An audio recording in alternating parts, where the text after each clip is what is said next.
Isabela Morales Rivera tenía 26 años cuando su mundo se derrumbó por completo. Y todo comenzó con una tos que parecía no tener importancia. Era maestra de escuela en San Miguel de los Pinos, un pueblo pequeño y polvoriento en las montañas de Guanajuato, donde las casas de adobe se alineaban en calles estrechas y empedradas y donde todos se conocían por su nombre de pila. Llevaba enseñando a los niños del pueblo desde que tenía 20 años, cuando la necesidad obligó a su familia a buscar cualquier ingreso que pudiera sostenerlos después de que su padre muriera en un derrumbe en las minas de plata. Recordaba perfectamente aquel día terrible, hacía 3 años, cuando los hombres llegaron a su casa con las noticias, cargando el cuerpo de su padre envuelto en una manta áspera, y cómo su madre, doña Carmen, había caído de rodillas en el patio gritando un dolor que parecía salir desde lo más profundo de la tierra misma. Desde entonces, Isabela se había convertido en el pilar de la familia, trabajando desde antes del amanecer hasta después del anochecer, enseñando a leer y escribir a niños que llegaban descalzos y con las manos sucias de trabajar en el campo, ganando apenas lo suficiente para comprar frijoles, tortillas y de vez en cuando un poco de carne para hacer un caldo los domingos. Su hermano menor, Mateo, de apenas 15 años, era su mayor alegría y su mayor preocupación al mismo tiempo.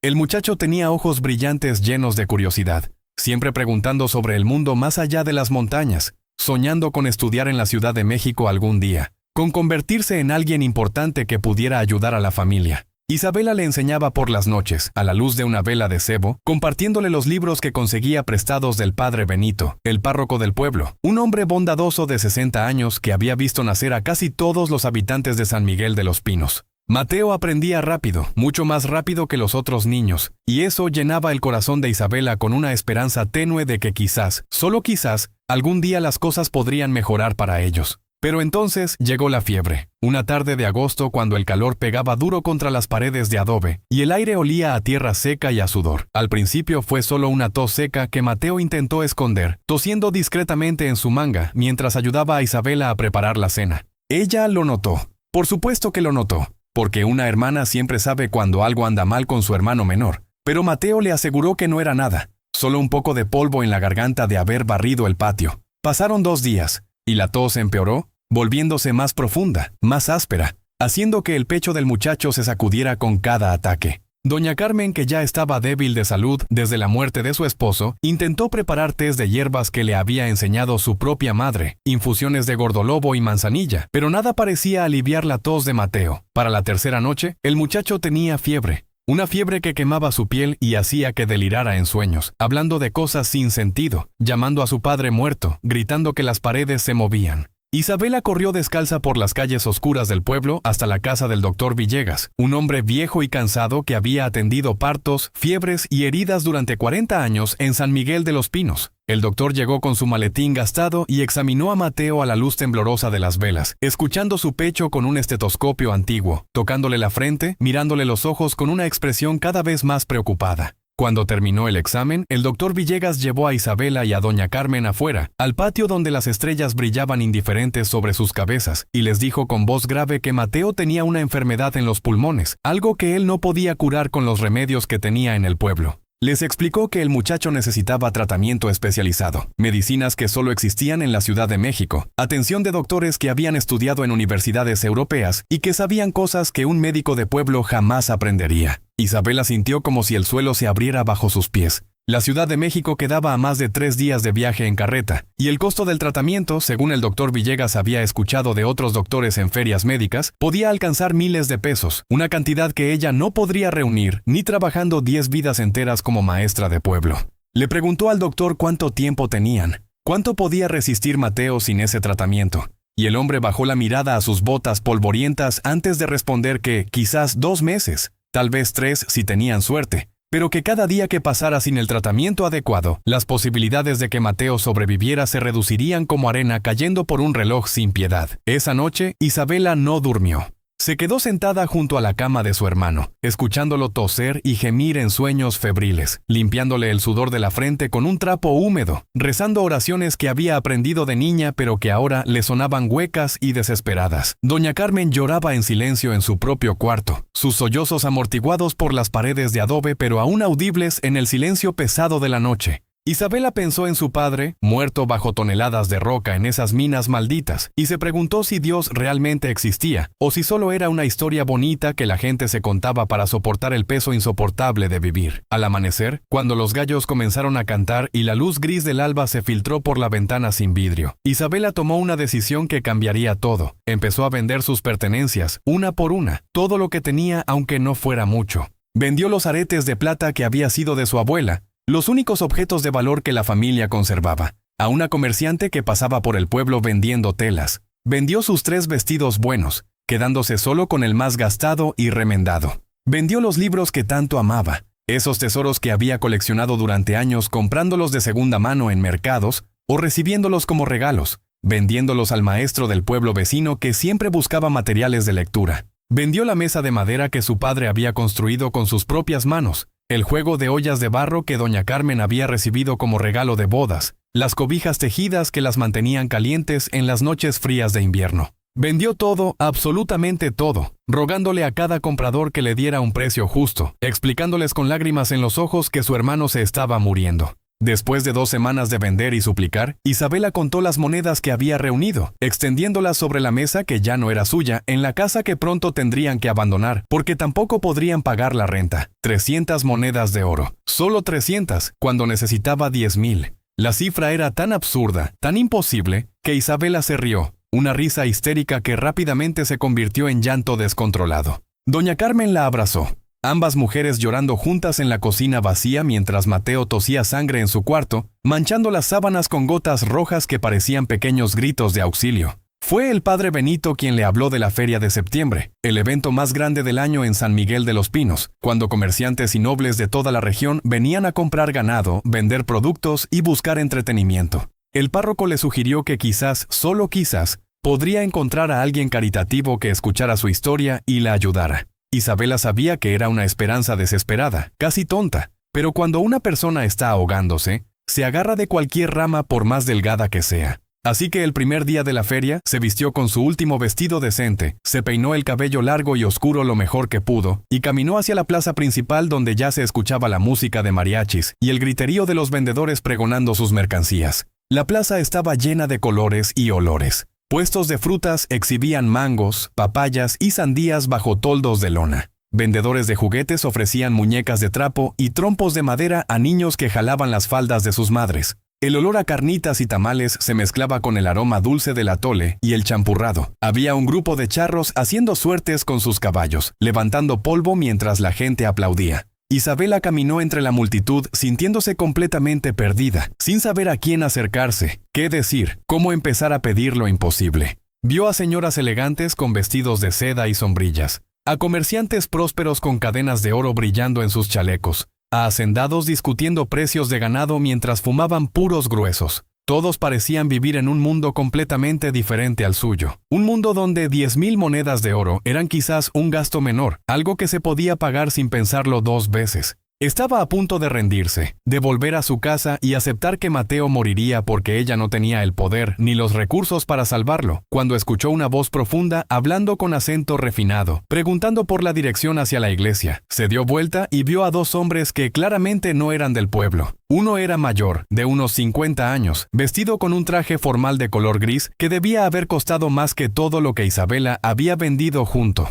El otro era más joven, alto, con hombros anchos y porte de militar aunque no llevaba uniforme. Vestía completamente de negro desde el sombrero hasta las botas, y tenía ojos de un color extraño, ámbar como el whisky a la luz del sol, ojos que parecían ver demasiado con solo una mirada. Su rostro era duro, anguloso, con una mandíbula cuadrada que se tensaba como si estuviera constantemente enojado con el mundo, pero había algo en la forma en que se movía, una elegancia natural que hablaba de educación y dinero, mucho dinero. El hombre mayor, notando que Isabela los observaba, se acercó con una sonrisa cortés y le preguntó si conocía bien el pueblo. Isabela asintió, señalando hacia la iglesia que se elevaba al otro lado de la plaza, su campanario blanco brillando bajo el sol de septiembre. El hombre le agradeció y luego, como si fuera algo casual, añadió que estaban buscando también información sobre las personas del pueblo, que su patrón, el señor que estaba detrás de él observando los puestos con expresión aburrida, necesitaba resolver un asunto personal y delicado.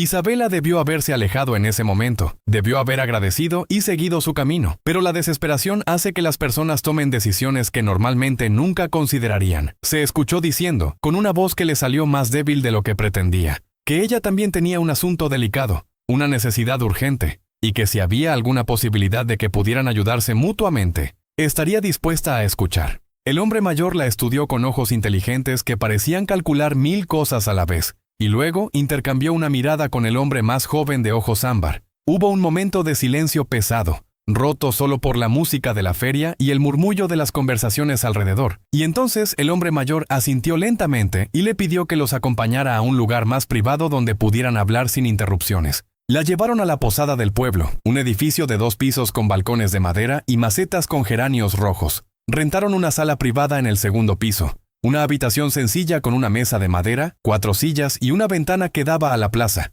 El hombre mayor se presentó como don Pascual Herrera, secretario personal del duque Rodrigo de Santillana y Ochoa, señor del ducado de las Sierras Azules en Querétaro. El hombre más joven, el de ojos ámbar, apenas asintió cuando don Pascual lo presentó, sin sonreír, sin mostrar ninguna emoción en su rostro de piedra. Rodrigo de Santillana. El nombre sonaba a historia antigua, a poder y privilegio, a un mundo tan lejano del de Isabela que bien podría haber estado en otro país. Don Pascual le pidió que se sentara y luego, con la habilidad de alguien acostumbrado a negociar, le preguntó directamente qué era lo que necesitaba con tanta urgencia. Isabela dudó, sintiendo que contar su historia a estos extraños nobles era probablemente una pérdida de tiempo, pero las palabras salieron de todas formas. Les habló de Mateo, de la fiebre, de la enfermedad en los pulmones que los doctores del pueblo no podían curar. Les habló del tratamiento en la Ciudad de México que costaba 10,000 monedas de oro, una fortuna que ella jamás podría reunir. Les habló de cómo había vendido todo, absolutamente todo, y apenas había conseguido 300 monedas. Les habló mientras las lágrimas rodaban por sus mejillas sin que pudiera detenerlas, su voz quebrándose con cada palabra, revelando toda la desesperación y el miedo que había estado cargando durante semanas. Cuando terminó, hubo silencio. Don Pascual miraba por la ventana hacia la plaza, pensativo. El duque Rodrigo la observaba con esos ojos ámbar que parecían querer descifrarla, leerla como si fuera un libro abierto. Finalmente fue Rodrigo quien habló, su voz profunda y áspera como si no estuviera acostumbrado a usarla mucho. Le preguntó si era verdad lo que había escuchado el padre Benito, que ella era maestra, que era conocida en el pueblo por su honestidad y su buen carácter. Isabela asintió sin entender a dónde iba esto. Rodrigo intercambió otra mirada con don Pascual, y entonces dijo algo que Isabela jamás olvidaría por el resto de su vida. Dijo que él podía darle las 10,000 monedas de oro que necesitaba para salvar a su hermano, pero que a cambio necesitaba un servicio muy específico de ella. Isabela sintió que el corazón le latía tan fuerte que seguramente don Pascual y el duque podían escucharlo en esa habitación pequeña de la posada. No sabía qué esperar, qué clase de servicio podría necesitar un noble de ella. Una simple maestra de pueblo sin conexiones ni habilidades especiales. Por un momento terrible, su mente voló a posibilidades oscuras, cosas de las que había escuchado en susurros entre las mujeres del pueblo, sobre hombres ricos que compraban la virtud de mujeres desesperadas. Pero había algo en la forma en que Rodrigo la miraba, una tristeza profunda detrás de esos ojos ámbar, que le hizo pensar que fuera lo que estaba a punto de proponerle. No era eso. Rodrigo se levantó de su silla y caminó hacia la ventana, dándole la espalda como si le resultara más fácil hablar sin mirarla. Comenzó a contarle su historia con voz monótona, como si estuviera recitando hechos que había repetido tantas veces en su mente, que ya no le causaban dolor, solo un cansancio infinito. Explicó que su padre, el difunto duque Sebastián de Santillana, había muerto hacía 1 año y medio, dejando un testamento muy específico y muy cruel. El testamento establecía que Rodrigo debía estar casado antes de cumplir 35 años, o toda la fortuna familiar, las tierras, el título de duque, absolutamente todo, pasaría a manos de su primo Ernesto de Santillana, un hombre que Rodrigo describió con voz llena de desprecio apenas contenido. Don Pascual intervino entonces, explicando con más detalle lo que Rodrigo parecía incapaz de articular por puro orgullo herido. Contó que Rodrigo había estado casado antes, hacía 5 años, con una mujer llamada Adriana de los Ángeles Moreno, hija de una familia noble de Puebla. Habían sido un matrimonio arreglado, como era costumbre entre las familias de alcurnia, pero según don Pascual, se habían llegado a querer genuinamente. Adriana había quedado embarazada, y todos esperaban con alegría el nacimiento del heredero. Pero algo salió terriblemente mal durante el parto. Rodrigo estaba en la Ciudad de México resolviendo asuntos legales de las propiedades familiares cuando recibió la noticia de que el parto había comenzado antes de tiempo. Cabalgó durante 2 días sin parar, matando 3 caballos en el camino por el esfuerzo. Pero llegó demasiado tarde. Adriana había muerto desangrada, y el bebé, un niño que hubiera llevado el nombre de Sebastián como su abuelo, no sobrevivió más de 2 horas. Isabela escuchaba con el corazón encogido, imaginando el horror de esa tragedia, el dolor de llegar a casa y encontrar solo muerte en lugar de vida. Rodrigo seguía de espaldas, sus hombros tensos bajo el traje negro, y ella notó que sus manos temblaban ligeramente mientras se agarraba del marco de la ventana. Don Pascual continuó explicando que después de esa pérdida devastadora, Rodrigo juró que nunca volvería a casarse por amor, que no podría sobrevivir a perder a otra persona de esa manera. Se había encerrado en su hacienda, alejándose de la sociedad, rechazando a todas las mujeres que sus familiares intentaban presentarle. Pasaron los años y Rodrigo ignoró completamente las advertencias de su padre sobre el testamento, creyendo quizás que el viejo duque cambiaría de opinión antes de morir, o que encontraría alguna manera de modificar esas condiciones absurdas. Pero el duque Sebastián murió repentinamente de un paro cardíaco sin haber cambiado ni una coma del testamento. Y ahora Rodrigo tenía solo unos meses, hasta su cumpleaños número 35 en noviembre, para casarse o perder todo. Lo peor, según don Pascual explicaba con voz grave, no era que Rodrigo perdiera su título o su fortuna personal, cosas que probablemente no le importaban mucho a un hombre que había renunciado a la felicidad de todas formas. Lo verdaderamente terrible era que el primo Ernesto era un hombre cruel y codicioso que ya había dejado claro sus planes para las tierras. Había dicho abiertamente en reuniones familiares y en cantinas cuando el alcohol le soltaba la lengua, que lo primero que haría sería desalojar a todos los trabajadores que vivían en las propiedades de los Santillana, vender las tierras al mejor postor, probablemente a empresas extranjeras que querían explotar las minas de la región, y quedarse con el dinero para vivir una vida de lujo en Europa. Cientos de familias dependían de esas tierras para sobrevivir. Familias que habían trabajado para los Santillana durante generaciones, que tenían casas en las propiedades, que enviaban a sus hijos a la escuela gratuita que Rodrigo mantenía, que recibían salarios justos y atención médica cuando se enfermaban. Si Ernesto tomaba control, todas esas personas quedarían en la calle de la noche a la mañana, sin hogar, sin trabajo, sin ningún lugar a donde ir. Isabela pensó en su propio pueblo, en las familias que conocía que dependían del trabajo en las haciendas vecinas, y sintió un escalofrío imaginando la desesperación de verse de pronto sin nada. Rodrigo finalmente se dio vuelta y la miró directamente a los ojos. Le dijo que necesitaba una esposa, pero no una esposa real. Necesitaba a alguien que aceptara casarse con él en una ceremonia legal, vivir en su hacienda durante exactamente 6 meses, aparecer a su lado en eventos sociales y convencer a la sociedad, especialmente a su abuela materna doña Eugenia Ochoa de Santillana, de que el matrimonio era legítimo. La abuela era la ejecutora del testamento y tenía el poder de declararlo válido o inválido. Era una mujer de casi 80 años, astuta y desconfiada, que vigilaba cada movimiento de Rodrigo como un halcón. Don Pascual añadió que doña Eugenia había sido quien había presionado al difunto duque Sebastián para incluir esa cláusula del matrimonio en el testamento, convencida de que Rodrigo necesitaba volver a casarse para sanar su corazón roto y dar herederos a la familia. Después de los 6 meses, continuó Rodrigo con voz cuidadosamente neutral. Cuando él cumpliera 35 años y el testamento se ejecutara oficialmente en su favor, firmarían documentos de anulación matrimonial. La iglesia podría objetar, pero con suficiente dinero y conexiones, don Pascual ya había investigado que era posible obtener la anulación, argumentando que el matrimonio nunca se consumó. Isabela se sonrojó violentamente al escuchar esto, pero Rodrigo siguió hablando como si estuviera discutiendo un contrato comercial cualquiera. Prometió solemnemente que el matrimonio sería solo de nombre, que ella tendría su propia habitación en la hacienda de los Cedros Blancos con llave propia, que él jamás la tocaría ni le exigiría nada más allá de aparecer a su lado en público y actuar como una esposa devota cuando hubiera testigos. Después de la anulación, ella recibiría las 10,000 monedas de oro completas, más una cantidad adicional por las molestias, y quedaría libre para volver a su vida como si nada hubiera pasado. Isabela se quedó sin palabras. Era la proposición más extraña, más descabellada que jamás hubiera escuchado.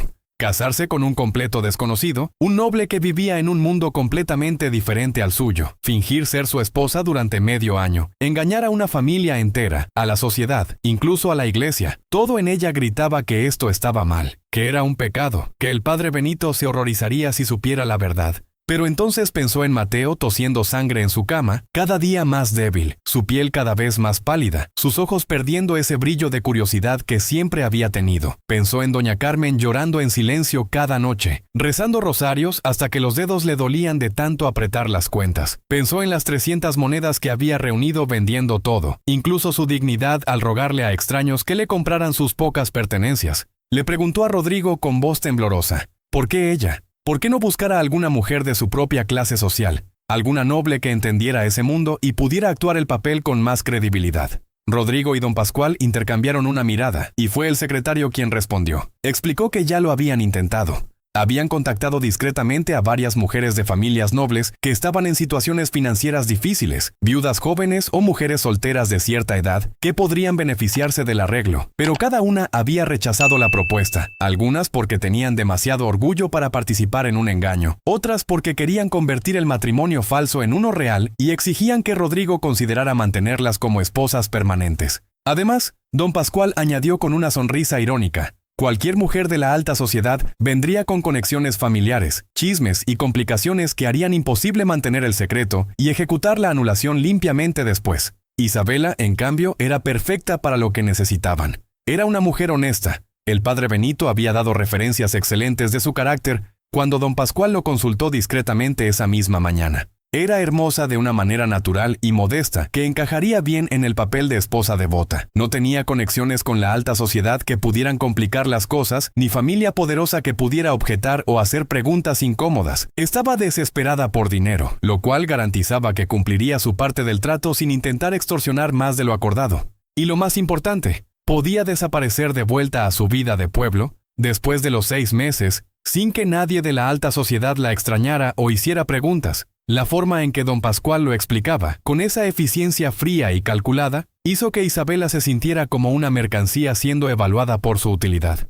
Pero al mismo tiempo, había cierta honestidad brutal en esa franqueza que casi era refrescante. No estaban tratando de engañarla con palabras bonitas o promesas románticas. Estaban poniendo las cartas sobre la mesa, mostrándole exactamente qué querían y qué ofrecían a cambio. Era un trato comercial, puro y simple, y ella podía aceptar o rechazar con los ojos completamente abiertos. Preguntó cuánto tiempo tenía para decidir. Rodrigo respondió que necesitaba una respuesta antes del anochecer. El tiempo apremiaba. Su cumpleaños estaba a menos de 2 meses, y necesitaban tiempo para organizar la boda, hacer las presentaciones sociales necesarias y establecer la farsa convincentemente antes de que doña Eugenia empezara a sospechar. Si Isabela aceptaba, se casarían en 3 días en la iglesia del pueblo, con el padre Benito oficiando la ceremonia sin conocer la verdad del arreglo. Inmediatamente después de la boda, Isabela recibiría las 10,000 monedas de oro para que pudiera enviar a Mateo a la Ciudad de México para su tratamiento. Isabela pidió permiso para retirarse y pensar. Salió de la posada caminando como en un sueño, sus pies moviéndose por las calles empedradas del pueblo, sin que realmente fuera consciente de hacia dónde iba.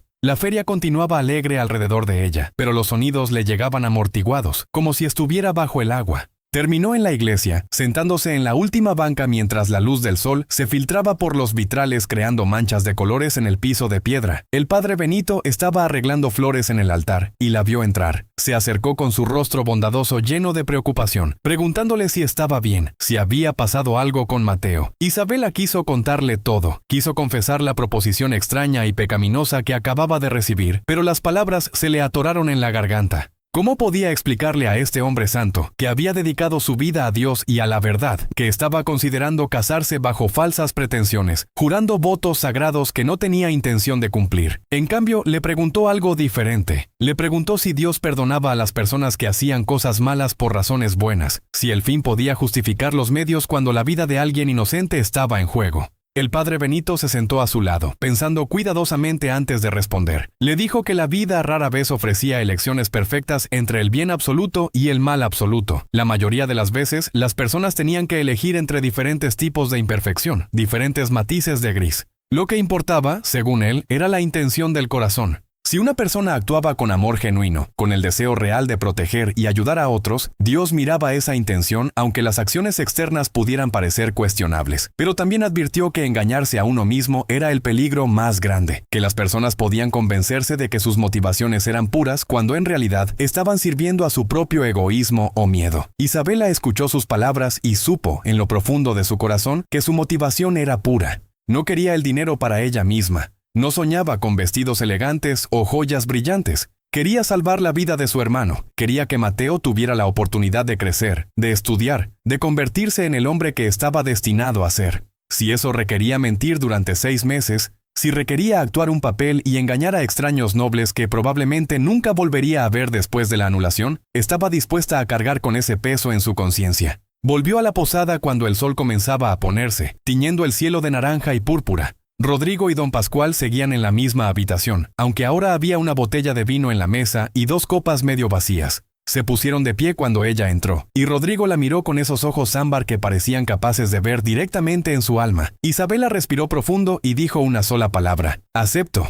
Vio algo pasar por el rostro de Rodrigo. Fue tan rápido que casi lo imaginó. Algo que podría haber sido alivio o tal vez solo cansancio. Don Pascual sonrió ampliamente y comenzó a sacar papeles de su maletín. Contratos que había preparado anticipadamente, documentos legales que establecían los términos del acuerdo. Isabela leyó cada página cuidadosamente, aunque las palabras legales complicadas le costaban trabajo entender. Don Pascual le explicó cada cláusula pacientemente. El contrato establecía que ella recibiría 10,000 monedas de oro inmediatamente después de la ceremonia de boda. Viviría en la hacienda de los Cedros Blancos durante exactamente 6 meses, del 9 de septiembre hasta el 9 de marzo. Durante ese tiempo debía aparecer en público como la esposa del duque, asistir a eventos sociales cuando fuera requerido, y mantener la ficción del matrimonio feliz ante todos los testigos, especialmente ante doña Eugenia. Tendría su propia habitación con llave, y Rodrigo prometía formalmente no exigir derechos maritales ni ninguna forma de intimidad física, más allá de lo necesario para las apariencias públicas, como tomarse del brazo o bailar en fiestas. Después de los 6 meses, cuando el testamento se ejecutara y Rodrigo asegurara su herencia, firmarían la anulación. Isabela recibiría otras 2,000 monedas adicionales como compensación final y ambos seguirían caminos separados sin ninguna obligación mutua restante. Firmó con mano temblorosa, su nombre luciendo extraño en esos documentos elegantes con sellos oficiales. Rodrigo firmó después con una firma firme y decidida, que hablaba de años practicando caligrafía perfecta. Don Pascual agregó su firma como testigo y luego guardó los documentos cuidadosamente en su maletín. Rodrigo le extendió la mano formalmente y ella la estrechó, sintiendo el calor de su piel y la fuerza en sus dedos. Él le dijo, con voz que intentaba sonar reconfortante pero que salió más bien incómoda, que todo estaría bien, que cumpliría cada parte del trato honorablemente y que ella no tenía nada que temer de él. Los siguientes 3 días pasaron en un torbellino caótico. Isabela tuvo que contarle a doña Carmen una versión editada de la verdad, explicándole que había conocido al duque Rodrigo de Santillana, que él se había interesado en ella, y que le había propuesto matrimonio ofreciéndole el dinero necesario para salvar a Mateo a cambio de que ella se convirtiera en su esposa. Doña Carmen la miró con ojos llenos de confusión y preocupación, preguntándole cómo era posible que un noble la hubiera notado y propuesto matrimonio en solo un día. Si acaso Isabela entendía en qué se estaba metiendo. Isabela no pudo mirarla a los ojos mientras le aseguraba que sí sabía lo que hacía, que era la única manera de salvar a Mateo, que por favor confiara en ella. Mateo, demasiado débil y febril para entender completamente lo que pasaba, solo sonrió cuando Isabela le contó que pronto tendría el dinero para su tratamiento. Le acarició el cabello húmedo de sudor y le prometió que se pondría bien, que estudiaría medicina como siempre había soñado, que todo esto valdría la pena. El muchacho tosió violentamente, manchando el pañuelo con sangre fresca, pero sus ojos brillaron con algo parecido a la esperanza por primera vez en semanas. El día de la boda amaneció con un cielo despejado y un calor seco que hacía vibrar el aire sobre las calles de San Miguel de los Pinos. Isabela se despertó antes del alba, incapaz de dormir más, mirando el techo de adobe de su habitación, mientras escuchaba los gallos cantar y los perros ladrar a lo lejos. Hoy se casaría con un hombre que apenas conocía, pronunciaría votos sagrados que eran mentira, comenzaría una vida que era puro teatro. Se levantó y se lavó la cara con agua fría de la jofaina, mirándose en el pedazo de espejo roto que colgaba de la pared.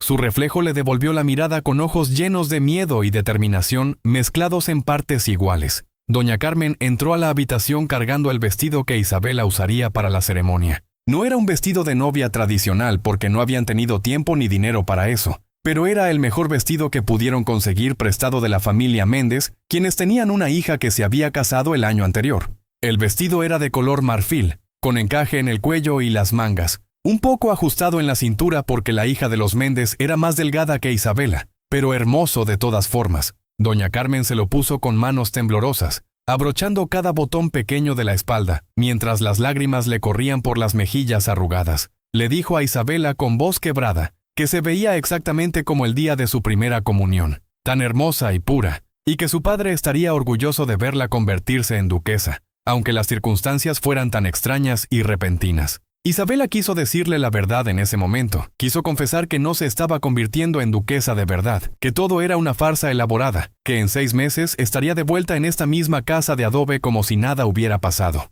Pero las palabras se le quedaron atoradas en la garganta, porque sabía que si le contaba la verdad a su madre, doña Carmen nunca la dejaría ir. Preferiría ver morir a Mateo antes que permitir que su hija se prostituyera de esa manera, porque eso era como doña Carmen lo vería, como una forma de prostitución aunque no involucrara el cuerpo sino solo el nombre y las apariencias. Caminaron juntas hacia la iglesia, con doña Carmen sosteniéndola del brazo, porque Isabela temblaba tanto que temía caerse. Las campanas repicaban llamando a la gente a la ceremonia, y los vecinos salían de sus casas para verla pasar, murmurando entre ellos con voces llenas de asombro y envidia. Una maestra de pueblo casándose con un duque era como un cuento de hadas, algo que no pasaba en la vida real. Las mujeres se persignaban y decían que era la voluntad de Dios, que Isabela debía haber hecho algo muy bueno en su vida para merecer tal bendición. Los hombres sacudían la cabeza maravillados, comentando que el duque debía estar loco o desesperado para casarse con una mujer sin dote ni conexiones, pero que Isabela era tan bonita que tal vez el hombre simplemente se había enamorado a primera vista como en las novelas que leían las muchachas románticas.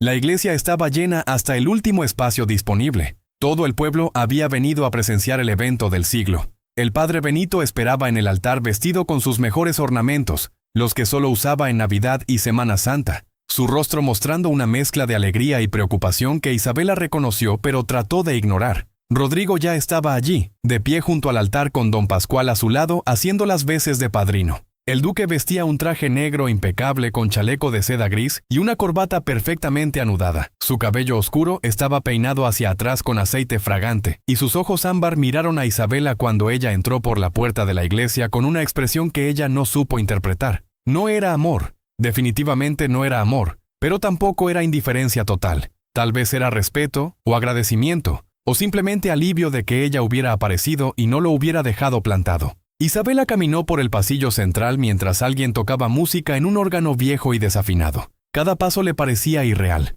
como si estuviera viendo todo desde fuera de su propio cuerpo. Los rostros de los vecinos pasaban borrosos a ambos lados, sus bocas moviéndose en susurros que sonaban como el zumbido de abejas. Llegó al altar y se colocó junto a Rodrigo, quien le ofreció su mano formalmente. Ella la tomó y sintió de nuevo esa fuerza tranquila en sus dedos, el calor de su piel que la ancló de vuelta a la realidad. El padre Benito comenzó la ceremonia con voz solemne, recitando las palabras sagradas que había dicho 1000 veces en 1000 bodas durante sus décadas como párroco. Habló del matrimonio como sacramento divino, de la unión de 2 almas ante Dios, del compromiso eterno que estaban a punto de hacer. Cada palabra caía sobre Isabela como una piedra, pesada con la culpa de saber que estaba profanando algo sagrado. Cuando el padre Benito preguntó si alguien tenía alguna objeción para que esta unión se llevara a cabo, hubo un silencio tan profundo que Isabela escuchó su propio corazón latiendo en sus oídos. Esperó casi deseando que alguien se levantara y gritara que esto era un engaño, que la detuvieran antes de que fuera demasiado tarde, pero nadie dijo nada. Entonces llegó el momento de los votos. El padre Benito le preguntó a Rodrigo si tomaba a Isabela Morales Rivera como su legítima esposa, para amarla y respetarla en la salud y en la enfermedad, en la riqueza y en la pobreza, hasta que la muerte los separara. Rodrigo respondió con voz firme y clara: «Yo acepto», como si estuviera firmando un contrato comercial en lugar de prometiendo su vida a otra persona. Luego el padre se volvió hacia Isabela y le hizo la misma pregunta, si tomaba a Rodrigo de Santillana y Ochoa como su legítimo esposo, con las mismas promesas de amor eterno y fidelidad inquebrantable. Isabela abrió la boca y por un momento terrible no le salió ningún sonido. Sintió la mirada de Rodrigo sobre ella, sintió los ojos de todo el pueblo clavados en su espalda, sintió el peso de Mateo muriendo en su cama esperando el dinero que salvaría su vida. Cerró los ojos y dijo: «Yo acepto». Su voz apenas un susurro que el padre Benito tuvo que pedirle que repitiera más fuerte. Intercambiaron anillos simples de oro que Rodrigo había comprado en la Ciudad de México, bandas delgadas sin adornos que brillaron cuando el padre Benito las bendijo con agua bendita. Rodrigo deslizó el anillo en el dedo de Isabela con manos firmes, sin dudar, sin mostrar ninguna emoción. Isabela hizo lo mismo, sus manos temblando tanto que casi deja caer el anillo, pero finalmente logró colocarlo en el dedo largo y fuerte de Rodrigo. El padre Benito sonrió y los declaró marido y mujer ante Dios y ante los hombres, invitando a Rodrigo a besar a su esposa para sellar la unión. Rodrigo se inclinó hacia ella, y Isabela cerró los ojos esperando sentir sus labios sobre los suyos, pero él solo le dio un beso casto en la frente, tan breve y formal que bien podría haber sido un saludo de cumpleaños. La multitud en la iglesia estalló en aplausos y vítores, felices de presenciar este cuento de hadas hecho realidad, completamente ignorantes de la transacción fría que realmente había ocurrido. Isabela abrió los ojos y vio que Rodrigo ya se había alejado, ofreciéndole su brazo para caminar de vuelta por el pasillo de la iglesia como marido y mujer recién casados. Salieron de la iglesia bajo una lluvia de arroz y flores que los vecinos lanzaban riendo y gritando bendiciones. Había un carruaje esperando afuera, negro y brillante con el escudo de armas de los Santillana pintado en oro en las puertas, tirado por 4 caballos magníficos de color castaño. Don Pascual ya estaba subiendo equipaje al techo del carruaje. Las pocas pertenencias que Isabela había empacado en un baúl prestado. Doña Carmen corrió hacia ella llorando, abrazándola tan fuerte que casi le dolió, susurrándole al oído que la amaba, que tuviera cuidado, que escribiera seguido. Isabela le prometió que lo haría, tratando de memorizar el olor de su madre, ese aroma a canela y jabón de lavanda que había conocido toda su vida. Mateo estaba demasiado enfermo para salir de la cama. Así que Isabela había ido a despedirse de él antes de ir a la iglesia. El muchacho le había agarrado la mano con sus dedos delgados y febriles, diciéndole que no se preocupara por él, que sabía que este matrimonio era su oportunidad de sobrevivir y que estaba agradecido más allá de las palabras. Le hizo prometer que sería feliz, que no sacrificaría toda su vida solo por salvarlo. Y ella le había mentido diciendo que Rodrigo era un buen hombre, y que estaba segura de que aprenderían a amarse con el tiempo. Rodrigo la ayudó a subir al carruaje con cortesía mecánica, asegurándose de que su vestido no se enganchara en la puerta. Se sentó frente a ella en lugar de a su lado, manteniendo esa distancia física incluso ahora que estaban legalmente casados. Don Pascual subió y se sentó junto a Rodrigo, dando instrucciones al cochero, un hombre mayor de barba gris llamado Don Esteban que había trabajado para la familia Santillana durante 30 años. El carruaje se puso en movimiento con una sacudida, y pronto San Miguel de los Pinos comenzó a desaparecer detrás de ellos, el campanario blanco de la iglesia haciéndose cada vez más pequeño hasta que finalmente se perdió en la distancia. El viaje a la hacienda de los Cedros Blancos tomaría 2 días completos. Viajarían hasta el anochecer, se detendrían en una posada en el camino para pasar la noche y continuarían al día siguiente hasta llegar a las montañas de la Sierra Gorda en Querétaro, donde estaba la propiedad. Durante las primeras horas nadie habló.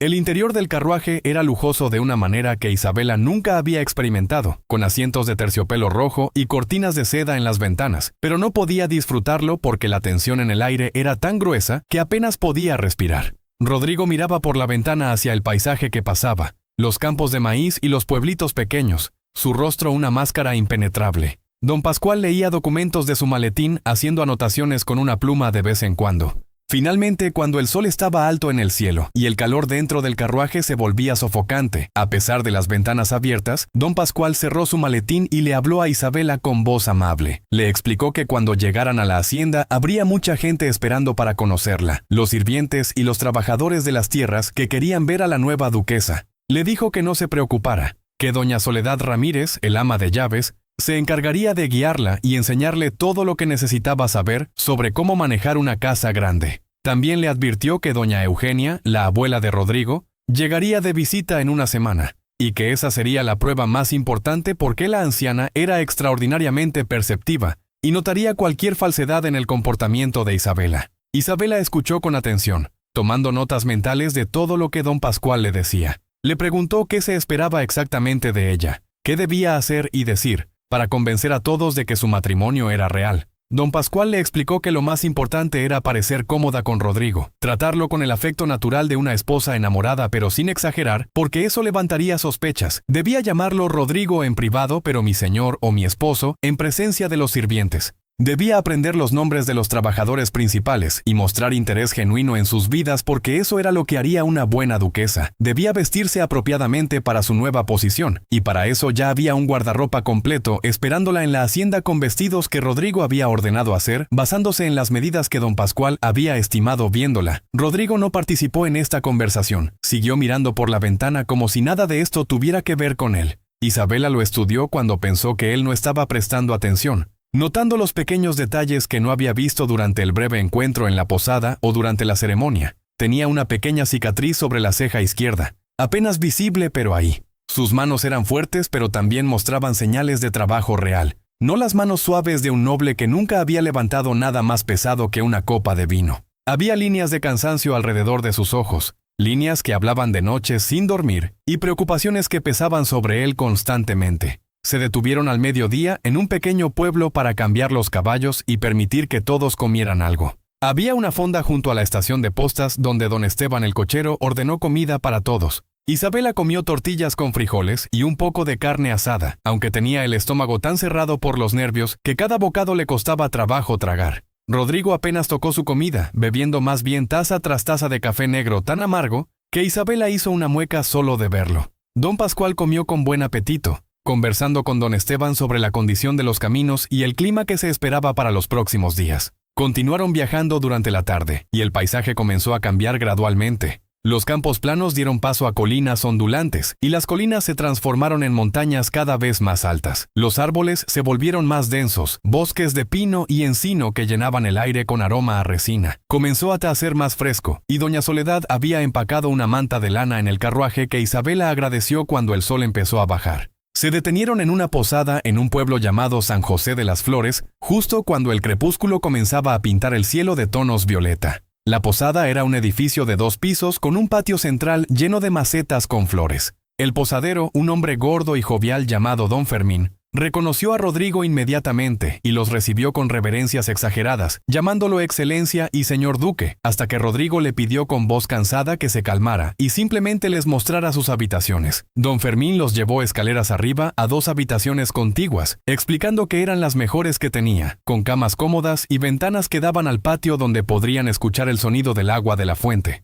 Rodrigo se despidió de Isabela en el pasillo con un simple buenas noches, entrando a su habitación y cerrando la puerta sin más ceremonia. Isabela entró a la suya y se quedó parada en medio del cuarto pequeño pero limpio, sintiendo el peso completo de lo que había hecho cayéndole encima como un derrumbe. Estaba casada. Era la duquesa de las Sierras Azules, pero estaba completamente sola en una habitación de posada, mientras su esposo dormía al otro lado de la pared, tan lejano como si estuviera en otro país. Se quitó el vestido de novia con dedos torpes porque no había nadie para ayudarla con los botones de la espalda, y se puso el camisón simple de algodón que había traído de casa. Se acostó en la cama que olía a lavanda y jabón de lejía, y lloró en silencio hasta que el agotamiento finalmente la venció y se quedó dormida. La mañana siguiente llegó demasiado rápido. Alguien tocó a su puerta cuando apenas estaba amaneciendo y la voz de don Pascual le informó que saldrían en 1 hora. Se vistió rápidamente con uno de sus vestidos simples de pueblo, peinándose el cabello largo lo mejor que pudo sin un espejo decente. Bajó al comedor de la posada donde don Fermín había preparado un desayuno de huevos con chorizo, tortillas calientes y café con leche. Rodrigo ya estaba allí, luciendo tan impecable como siempre, aunque debía haber dormido en su ropa, porque no había traído equipaje para cambiarse. Le dio los buenos días con un asentimiento de cabeza y siguió comiendo en silencio. El resto del viaje transcurrió de manera similar. Horas de silencio incómodo interrumpidas ocasionalmente por comentarios de don Pascual sobre algún punto de interés en el paisaje, o instrucciones sobre lo que Isabela debía esperar al llegar. Subieron más y más alto en las montañas, el aire volviéndose más fresco y delgado, hasta que finalmente, cuando el sol estaba comenzando su descenso hacia el horizonte, don Esteban gritó desde el asiento del cochero que ya casi llegaban. El carruaje hizo una curva en el camino y de pronto ahí estaba, la hacienda de los Cedros Blancos, extendiéndose ante ellos como algo salido de un sueño. Era enorme, mucho más grande de lo que Isabela había imaginado. La casa principal era un edificio de 2 pisos pintado de blanco brillante con un techo de tejas rojas y balcones de hierro forjado. Había jardines cuidadosamente mantenidos con fuentes de piedra y senderos de grava. A los lados se extendían establos, bodegas, una capilla pequeña con su propio campanario, casas para los trabajadores formando casi un pueblo completo dentro de la propiedad. Y alrededor de todo esto, bosques de cedros blancos que daban nombre a la hacienda. árboles majestuosos que se elevaban hacia el cielo como columnas de una catedral natural. Había gente esperándolos en el camino de entrada, docenas de personas alineadas para darles la bienvenida. Trabajadores con sombreros de paja y ropa de trabajo limpia pero gastada. Mujeres con delantales y niños pequeños aferrados a sus faldas, sirvientes de la casa vestidos con uniformes formales. Cuando el carruaje se detuvo, todos comenzaron a aplaudir y vitorear, gritando vivas al duque y a su nueva esposa. Rodrigo bajó primero y luego le ofreció la mano a Isabela para ayudarla a descender. Ella la tomó y bajó del carruaje, sus piernas temblando un poco después de tantas horas sentada. La multitud se acercó y una mujer mayor, robusta y de rostro amable, se adelantó. Tenía el cabello gris recogido en un moño apretado, y vestía un vestido negro simple con un delantal blanco inmaculado. Esta era doña Soledad Ramírez, el ama de llaves, quien hizo una reverencia profunda ante Isabela, y le dio la bienvenida a su nuevo hogar, con voz cálida llena de emoción genuina.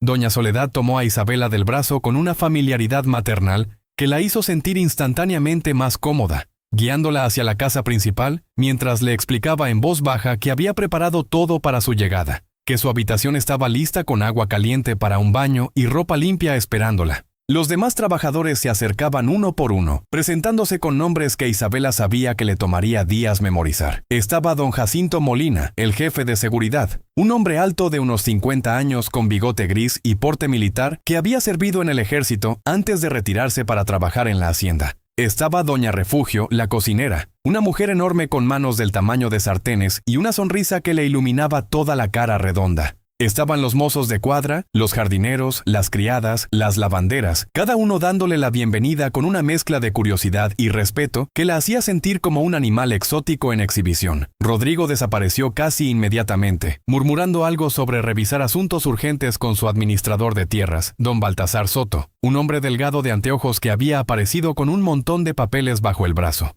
Don Pascual se excusó también, diciendo que necesitaba organizar los documentos del viaje y preparar correspondencia importante. Isabela se encontró sola con doña Soledad, quien la condujo por un pasillo fresco con pisos de baldosas de Talavera pintadas a mano en azul y amarillo, paredes encaladas decoradas con pinturas al óleo de paisajes y retratos de antepasados de la familia santillana que la miraban con ojos severos desde sus marcos dorados. La habitación que doña Soledad le mostró dejó a Isabela sin aliento. Era más grande que toda la casa de adobe donde había vivido en San Miguel de los Pinos. Tenía una cama enorme con dosel de madera tallada y cortinas de encaje, un armario tan grande que podrías caminar dentro de él, un tocador con espejo y docena de cajones, una mesa con sillas junto a la ventana y un biombo de madera pintado con escenas de jardines orientales que ocultaba una tina de cobre donde ya humeaba agua caliente perfumada con aceites que olían a rosas y lavanda. Las ventanas daban a los jardines y más allá a los bosques de cedros, y la luz del atardecer entraba dorada y suave, haciendo brillar todo como si estuviera cubierto de miel. Doña Soledad abrió el armario mostrándole los vestidos que Rodrigo había mandado hacer, docenas de ellos en sedas y terciopelos de todos los colores imaginables, con encajes delicados y bordados elaborados.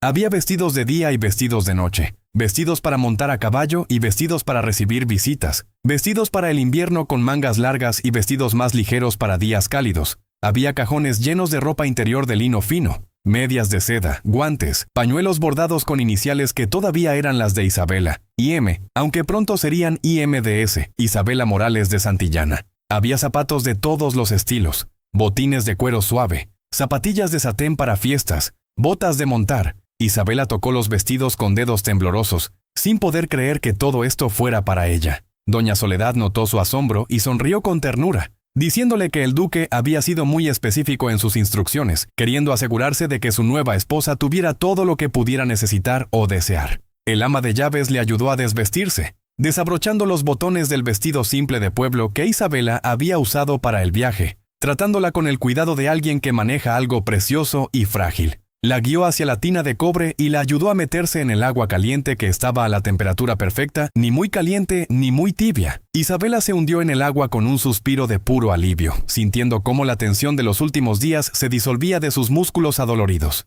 Doña Soledad le lavó el cabello con un jabón que olía a hierbas del jardín, masajeando su cuero cabelludo con dedos expertos, mientras le contaba sobre la hacienda, sobre cómo había estado al servicio de la familia santillana desde que era una muchacha joven, cómo había visto crecer a Rodrigo desde que era un niño pequeño de ojos grandes y rodillas raspadas. Le contó que el difunto duque Sebastián había sido un hombre severo pero justo, que la difunta duquesa Beatriz, madre de Rodrigo, había muerto cuando el niño tenía solo 12 años de un mal del corazón que los doctores no pudieron curar. Le contó que Rodrigo había crecido serio y solitario, sin hermanos con quienes jugar, educado por tutores estrictos que le enseñaron todo sobre administración de tierras y responsabilidades nobiliarias, pero poco sobre cómo ser feliz. Isabela escuchaba mientras doña Soledad hablaba, construyendo en su mente una imagen de Rodrigo que era diferente de la que había formado basándose en sus breves interacciones. El hombre frío y distante que había contratado sus servicios como si estuviera comprando ganado había sido alguna vez un niño que había perdido a su madre demasiado joven, que había crecido bajo la sombra de un padre exigente, que había aprendido a esconder sus emociones porque mostrarlas era considerado debilidad. Doña Soledad no mencionó a Adriana, la primera esposa, y por eso Isabela supo que era un tema doloroso que la gente de la hacienda evitaba discutir. Después del baño, doña Soledad la ayudó a vestirse con uno de los vestidos nuevos, uno de color azul oscuro con cuello alto y mangas largas, apropiado para una cena tranquila en casa. Le peinó el cabello recogiéndolo en un moño elegante pero no demasiado elaborado, dejando algunos mechones sueltos enmarcando su rostro. Cuando Isabela se miró en el espejo del tocador, casi no se reconoció. La mujer que le devolvía la mirada lucía como una duquesa, sofisticada y refinada, completamente diferente de la maestra de pueblo con vestidos remendados y manos ásperas de tanto lavar ropa. La cena sería servida en 1 hora, le informó doña Soledad, y el duque esperaba que ella se reuniera con él en el comedor principal. Isabela sintió un nudo de nervios formándose en su estómago, pero asintió con valentía. Doña Soledad le dio un apretón cariñoso en el hombro y le dijo que no se preocupara, que todo estaría bien, que el duque podía parecer distante pero en el fondo era un buen hombre con un corazón herido que solo necesitaba tiempo para sanar. Isabela pasó la hora explorando su habitación más detenidamente, abriendo cajones y descubriendo pequeños tesoros. Había un joyero de madera labrada lleno de collares y aretes que brillaban con piedras preciosas, perlas, zafiros, esmeraldas. Había libros en un estante pequeño junto a la ventana, novelas y poesía en español y francés. Había papel de carta fino con el escudo de armas de los Santillana en relieve dorado, plumas y tinta en un escritorio que no había notado al principio. Todo estaba pensado para su comodidad, para hacerla sentir bienvenida, y eso hacía que la farsa de su matrimonio se sintiera aún más cruel, porque Rodrigo estaba cumpliendo su parte del trato con una generosidad que ella no había esperado. Cuando llegó la hora, salió de su habitación y encontró a una criada joven esperándola en el pasillo, una muchacha de unos 16 años llamada Lupita, que se ofreció a guiarla al comedor. Caminaron por pasillos que parecían interminables, pasando salas de estar elegantes, una biblioteca enorme con estantes que iban del piso al techo llenos de libros con lomos de cuero, una sala de música con un piano de cola brillante. Finalmente llegaron al comedor, una habitación grande con una mesa de caoba que fácilmente podría sentar a 20 personas, aunque esa noche solo había 2 lugares puestos, uno en cada extremo de la mesa larga. Rodrigo ya estaba allí, de pie junto a una ventana con una copa de vino tinto en la mano, mirando hacia los jardines que se oscurecían con la noche que caía. Se había cambiado de ropa, ahora vestía un traje más informal de color gris oscuro sin corbata.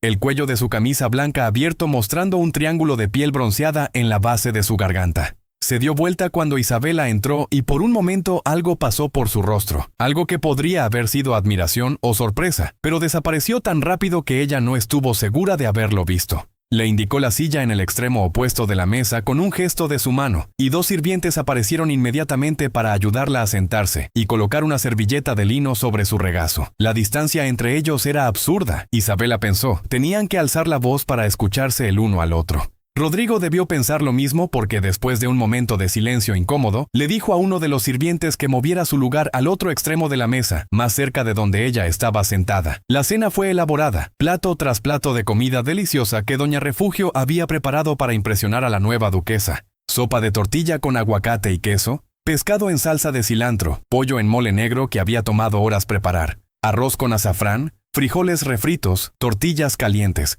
Cada plato era una obra de arte, presentado en vajilla fina de porcelana con bordes dorados. Isabela comió poco, demasiado nerviosa para tener apetito, mientras Rodrigo comía mecánicamente sin parecer realmente saborear la comida. Intentaron hacer conversación, pero era forzada y llena de pausas incómodas. Rodrigo le preguntó si su habitación era de su agrado, si necesitaba algo más. Ella le aseguró que todo estaba perfecto, más de lo que jamás había soñado. Él asintió y volvió su atención a su plato. Ella le preguntó sobre la hacienda, cuántas hectáreas tenía, cuántos trabajadores empleaba. Él respondió con números y datos que sonaban como un informe de negocios. Silencio otra vez. Finalmente, cuando el postre fue servido, un flan de vainilla con caramelo que se derretía en la boca, Rodrigo dejó su tenedor y la miró directamente por primera vez en toda la cena. Le dijo que mañana don Pascual le explicaría en detalle qué se esperaba de ella en las próximas semanas, qué eventos sociales debían asistir, qué visitas recibirían. Le recordó que doña Eugenia llegaría en exactamente 7 días y que esa semana sería crucial para establecer su historia como pareja creíble. Sugirió que pasaran tiempo juntos durante el día, caminando por los jardines o cabalgando por las tierras, para que cuando la abuela llegara hubiera una familiaridad natural entre ellos que no levantara sospechas. Isabela estuvo de acuerdo porque eso era para lo que la habían contratado. Rodrigo se levantó entonces, disculpándose diciendo que tenía trabajo que revisar en su estudio. Le deseó buenas noches con una pequeña inclinación de cabeza, formal como si estuviera despidiendo a un socio de negocios después de una junta, y se fue, dejándola sola en el comedor enorme con sirvientes que comenzaban a recoger los platos en silencio eficiente. Isabela volvió a su habitación sintiéndose más sola que nunca en su vida. Se cambió a su camisón con ayuda de Lupita, quien apareció sin que la llamara como si supiera exactamente cuándo sería necesaria. Se metió en la cama enorme que era tan suave que se sentía como dormir en una nube, pero no pudo conciliar el sueño durante horas. Yacía mirando las sombras que la luna proyectaba en el techo, escuchando los sonidos de la hacienda por la noche, el canto de los grillos, el ululeo de búhos en los bosques, el ladrido ocasional de perros guardianes, y se preguntaba cómo iba a sobrevivir 6 meses viviendo así, casada pero sola, rodeada de lujo pero vacía por dentro. Los días siguientes establecieron una rutina que era al mismo tiempo cómoda y extraña. Isabela se levantaba temprano. El hábito de años de ser maestra no le permitía dormir hasta tarde, aunque ahora no tenía ningún lugar donde necesitara estar. Desayunaba sola en una salita pequeña que daba al jardín, comiendo pan dulce y chocolate caliente que una criada le traía. Después, doña Soledad aparecía para enseñarle sobre el manejo de la casa, llevándola a conocer las cocinas, las despensas, las habitaciones de los sirvientes, explicándole cómo se organizaba todo, qué se esperaba del ama de casa de una hacienda grande. Isabela descubrió que le gustaba esto, el aspecto práctico de mantener una casa funcionando como una máquina bien aceitada. Le recordaba a su trabajo como maestra, donde también tenía que organizar y planificar, asegurarse de que todo estuviera en su lugar. Doña Refugio la llevaba a la cocina y le enseñaba recetas tradicionales que había aprendido de su madre y su abuela, dejándola probar y opinar, aunque Isabela sabía que sus opiniones realmente no importaban, porque Doña Refugio había estado cocinando para nobles durante 30 años y sabía exactamente lo que hacía. Por las tardes, según el plan de Rodrigo, pasaban tiempo juntos. Caminaban por los jardines, por senderos de grava bordeados de rosales y bugambilias. Rodrigo le mostraba las diferentes áreas de la propiedad, los invernaderos donde cultivaban orquídeas y otras flores exóticas, los huertos con árboles frutales de manzanas y duraznos, las áreas donde los trabajadores vivían con sus familias en casitas blancas con techos de tejas rojas. Hablaban poco durante estos paseos, pero el silencio gradualmente se volvió menos incómodo, más natural, el silencio de dos personas que simplemente disfrutan estar afuera en un día bonito, sin necesidad de llenar cada momento con palabras. Isabela comenzó a notar cosas sobre Rodrigo que contradecían la imagen fría y calculadora que había formado de él. Notó que siempre se detenía a hablar con los trabajadores que encontraban en su camino, preguntándoles por sus familias, recordando los nombres de sus hijos, interesándose genuinamente en sus vidas. Vio cómo revisaba personalmente que las casas de los trabajadores estuvieran en buenas condiciones, ordenando reparaciones inmediatas cuando notaba un techo con goteras o una pared agrietada. Escuchó cómo discutía con don Baltasar, el administrador, sobre aumentar los salarios de los trabajadores de temporada, porque el costo del maíz había subido y quería asegurarse de que pudieran alimentar a sus familias adecuadamente. Una tarde, siguiendo el sonido de risas infantiles, llegaron a un edificio pequeño pintado de amarillo brillante con ventanas grandes y un patio con columpios hechos de cuerdas y tablas de madera. Era la escuela que Rodrigo mantenía para los hijos de los trabajadores, donde una maestra joven llamada Esperanza enseñaba a leer y escribir a unos 30 niños de diferentes edades. Los ojos de Isabela se llenaron de lágrimas cuando vio a los niños sentados en bancas de madera con pizarras y gises, tan parecidos a sus propios estudiantes en San Miguel de los Pinos.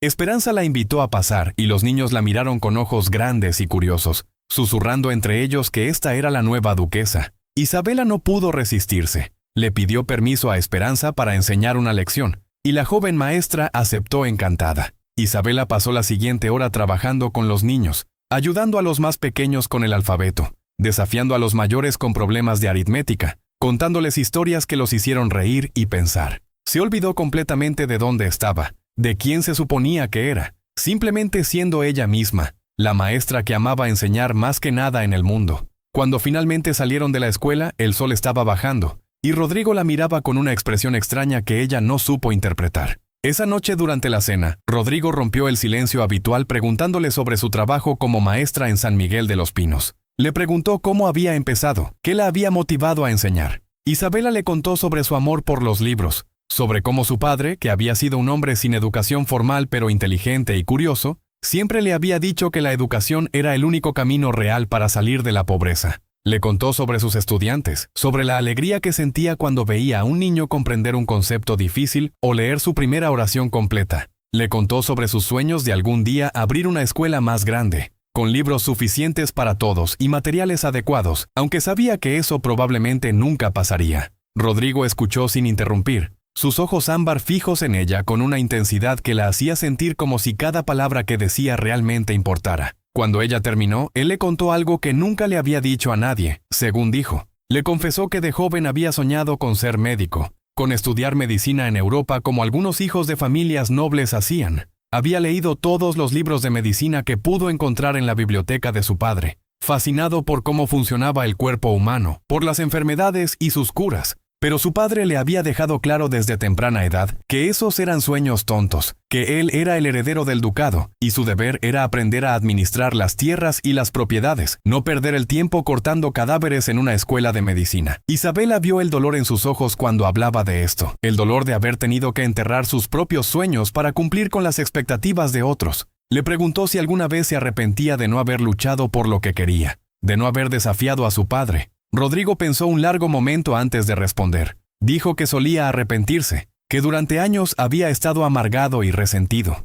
Pero ahora, viendo cuántas familias dependían de las tierras para sobrevivir, viendo la escuela que había construido y los niños que aprendían allí, viendo a los trabajadores que recibían salarios justos y atención médica cuando la necesitaban, pensaba que quizás había encontrado una manera diferente de ayudar a la gente, de hacer una diferencia, aunque no era de la forma que había imaginado cuando era joven. Esa noche marcó un cambio sutil en su relación. Las cenas dejaron de ser silencios incómodos interrumpidos por conversación forzada. Comenzaron a hablar de verdad, compartiendo pensamas y experiencias. Isabela le contó sobre crecer pobre pero feliz, sobre su padre que cantaba mientras trabajaba en las minas aunque el trabajo era duro y peligroso, sobre su madre que hacía milagros con unos cuantos pesos para alimentar a la familia. Rodrigo le contó sobre crecer rico pero solo, sobre la presión constante de ser el heredero, sobre cómo había aprendido desde niño a esconder sus emociones porque los duques no lloran, los duques no muestran debilidad. Comenzaron también a cabalgar juntos por las mañanas antes del calor del día.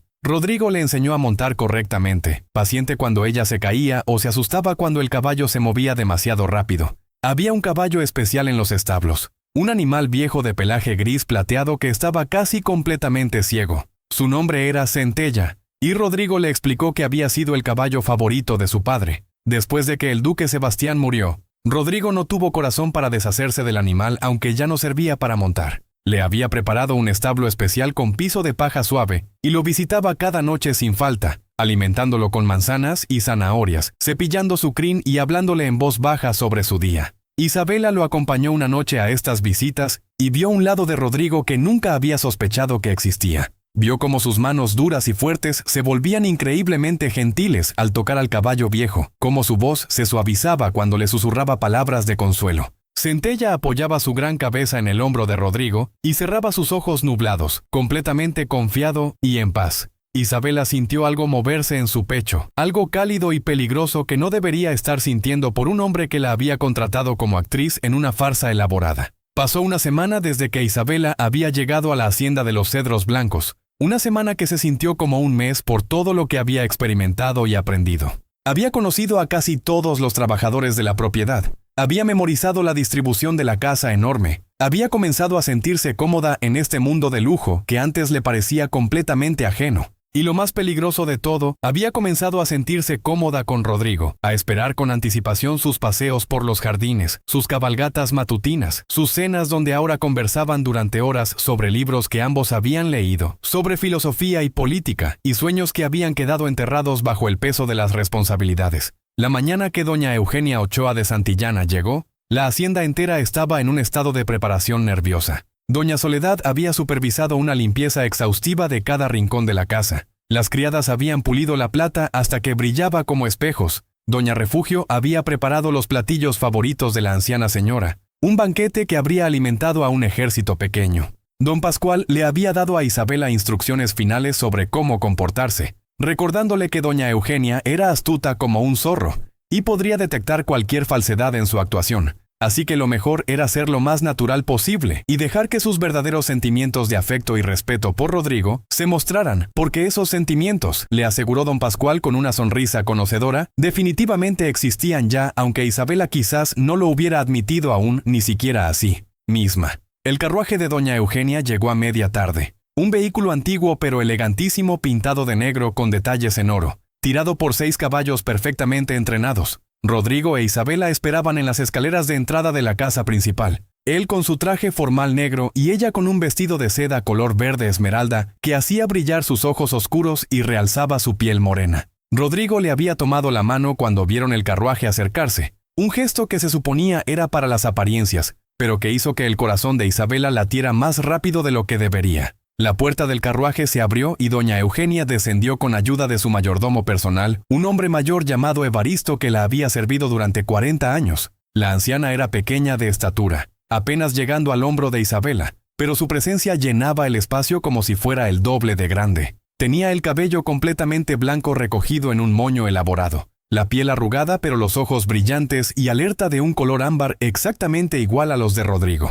Vestía completamente de negro como correspondía a una viuda, con encajes en el cuello y los puños, y llevaba un bastón de ébano con mango de plata, aunque caminaba perfectamente bien sin necesitarlo, usándolo más como símbolo de autoridad que por necesidad física. Sus ojos se fijaron inmediatamente en Isabela, estudiándola de pies a cabeza con una intensidad que la hizo sentir como si estuviera siendo evaluada para una subasta. Rodrigo las presentó formalmente, su voz mostrando un respeto genuino y un afecto profundo por su abuela, que Isabela no había escuchado antes cuando hablaba con otras personas. Isabela hizo una reverencia como doña Soledad le había enseñado. No demasiado profunda porque ahora era duquesa y tenía cierto rango, pero lo suficientemente respetuosa para mostrar que reconocía la edad y posición de doña Eugenia. La anciana no dijo nada por un momento largo e incómodo. Solo la miró con esos ojos penetrantes que parecían capaces de leer cada pensamiento en su cabeza. Finalmente habló, su voz sorprendentemente fuerte y clara para alguien de casi 80 años, diciendo que Isabela era más bonita de lo que había esperado, lo cual era bueno porque los Santillana siempre habían tenido buen gusto en sus esposas. Añadió que esperaba que también fuera inteligente y de buen carácter, porque la belleza se desvanece con el tiempo, pero una mujer tonta o malvada es un problema eterno. Isabela sintió que debía defenderse de alguna manera, pero no sabía qué decir sin sonar irrespetuosa. Rodrigo intervino suavemente, diciéndole a su abuela que Isabela era no solo hermosa, sino también la mujer más inteligente y bondadosa que jamás había conocido, y que se sentía afortunado más allá de las palabras de que ella hubiera aceptado casarse con él. La forma en que lo dijo, con una convicción en su voz que sonaba completamente sincera, hizo que Isabela lo mirara sorprendida. Él le sostuvo la mirada con esos ojos ámbar que ahora mostraban algo cálido y suave que ella no había visto antes, y por un momento Isabela olvidó que estaban actuando. Doña Eugenia notó este intercambio. Por supuesto que lo notó, y una pequeña sonrisa apareció en sus labios arrugados. Declaró que estaba cansada del viaje y quería descansar antes de la cena, así que Rodrigo llamó a doña Soledad para que guiara a su abuela a la suite de habitaciones que habían preparado para ella en el ala este de la casa. Antes de irse, doña Eugenia se detuvo y le dijo a Isabela que esa noche durante la cena tendrían una conversación larga, solo ellas dos, porque quería conocer mejor a la mujer que había capturado el corazón de su nieto. No era una invitación sino una orden, y cuando la anciana se alejó apoyada en su bastón innecesario, Isabela sintió un escalofrío de puro miedo. Rodrigo debió ver el pánico en su rostro porque le apretó la mano que todavía sostenía, y le susurró que no se preocupara, que su abuela ladraba más fuerte de lo que mordía, que solo necesitaba ser ella misma y todo estaría bien. Pero Isabela pensó amargamente que ese era exactamente el problema. No podía ser ella misma porque ella misma era una impostora contratada para fingir un amor que no existía. Excepto que ahora, después de una semana de caminar y hablar y compartir historias y ver a Rodrigo ser gentil con un caballo viejo y ciego, tal vez ese amor no era completamente fingido después de todo, y eso la aterraba más que cualquier interrogatorio que doña Eugenia pudiera hacer. La cena esa noche fue en el comedor formal grande, con la mesa puesta para 3. Doña Eugenia se sentó en la cabecera, con Rodrigo a su derecha e Isabela a su izquierda, una posición que la anciana claramente había elegido para poder observarlos a ambos simultáneamente. La conversación durante la cena fue mayormente entre Rodrigo y su abuela, discutiendo asuntos familiares, propiedades que necesitaban atención, parientes que habían enviado saludos. Isabela comía en silencio, sintiendo los ojos de doña Eugenia posarse sobre ella cada pocos minutos, como un halcón estudiando a una presa potencial. Cuando terminaron el plato principal y los sirvientes comenzaron a recoger, doña Eugenia anunció que tomaría el postre y el café en su habitación, y que Isabela la acompañaría. Rodrigo comenzó a protestar, pero su abuela lo silenció con una mirada, diciéndole que los hombres no entendían nada sobre conversaciones entre mujeres y que se fuera a fumar uno de esos puros malolientes que tanto le gustaban, mientras las damas hablaban de cosas importantes. No había forma de negarse sin causar una escena, así que Isabela se levantó con piernas temblorosas y siguió a doña Eugenia por los pasillos hasta su suite. La habitación de la anciana ya estaba arreglada como si hubiera vivido allí toda su vida. Había fotografías en marcos de plata sobre las mesas, retratos de familiares muertos hace mucho tiempo. Había un crucifijo grande en la pared sobre la cama y un rosario de cuentas de nácar sobre la mesa de noche. Doña Eugenia se sentó en un sillón de respaldo alto junto a la chimenea donde ardía un fuego pequeño, aunque la noche no era particularmente fría, y le indicó a Isabela que se sentara en el sillón opuesto. Una criada trajo una bandeja con flan de cajeta y café en una cafetera de plata. Doña Eugenia sirvió ella misma, rechazando la ayuda de la criada con un gesto impaciente, y le entregó a Isabela una taza de café tan negro que parecía tinta. Tomó un sorbo de su propia taza y luego comenzó el interrogatorio sin preámbulos. Quería saber todo sobre Isabela, de dónde venía, quién era su familia, cómo había conocido a Rodrigo, por qué se había casado con él tan rápidamente. Las preguntas venían rápidas como balas de rifle, sin darle tiempo a Isabela para pensar demasiado sus respuestas. Isabela decidió apegarse lo más posible a la verdad, sabiendo que las mentiras complicadas eran más fáciles de detectar. Le contó que era de San Miguel de los Pinos, que su padre había muerto en las minas, que trabajaba como maestra de escuela. Le contó que había conocido a Rodrigo durante la feria de septiembre, que él la había notado y le había hablado, que habían pasado tiempo conociéndose durante esos días. Omitió la parte sobre el contrato y el dinero, omitió la desesperación de Mateo enfermo, omitió todo lo que haría que el matrimonio pareciera una transacción comercial en lugar de un romance. Doña Eugenia escuchaba con atención absoluta, sus ojos nunca dejando el rostro de Isabela. Cuando Isabela terminó su versión editada de los eventos, la anciana se quedó en silencio por un momento largo, tomando pequeños sorbos de su café. Finalmente dijo que era una historia muy bonita, muy romántica, un duque rico enamorándose a primera vista de una humilde maestra de pueblo. Demasiado bonita, añadió con una sonrisa que no alcanzaba sus ojos, como si fuera un cuento de hadas inventado para engañar a una vieja tonta. El corazón de Isabela dejó de latir por un segundo. Doña Eugenia sabía, o al menos sospechaba fuertemente. La anciana se inclinó hacia adelante en su sillón, su mirada penetrante clavándose en Isabela como cuchillos. Le dijo que había visto a Rodrigo casarse antes, había visto cómo amaba a Adriana con cada fibra de su ser, y había visto cómo quedó destrozado cuando ella murió.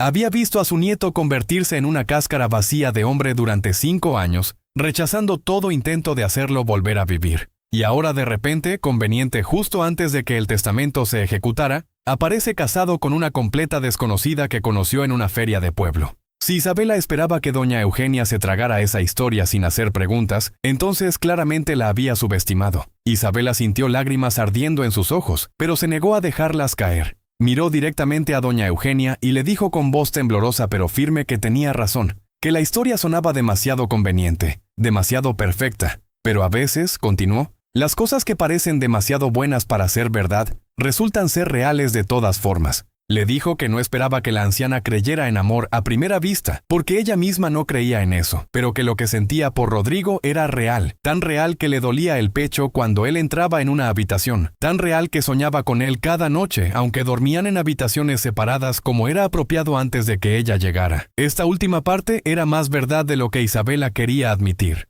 En algún momento durante esa semana, sin darse cuenta exactamente cuándo, se había enamorado de su esposo falso. Se había enamorado de la forma en que fruncía el ceño cuando leía documentos complicados, de la forma en que sus ojos se suavizaban cuando hablaba con los niños en la escuela, de la forma en que su voz se volvía gentil cuando le hablaba a Centella. Se había enamorado del hombre detrás de la máscara de duque frío e indiferente, el hombre que soñaba con ser médico pero había sacrificado sus sueños por el bien de otros, el hombre que cargaba el peso de cientos de familias sobre sus hombros y nunca se quejaba. Doña Eugenia la estudió en silencio, y algo en el rostro de la anciana se suavizó ligeramente. Le dijo que podía ver que Isabela al menos creía en lo que estaba diciendo, que sus sentimientos parecían genuinos. Pero añadió que lo que importaba no era solo si Isabela amaba a Rodrigo, sino si Rodrigo amaba a Isabela, porque su nieto había jurado después de Adriana que nunca volvería a amar, y un hombre que ha hecho ese tipo de juramento no lo rompe fácilmente. Le preguntó a Isabela directamente si Rodrigo le había dicho que la amaba.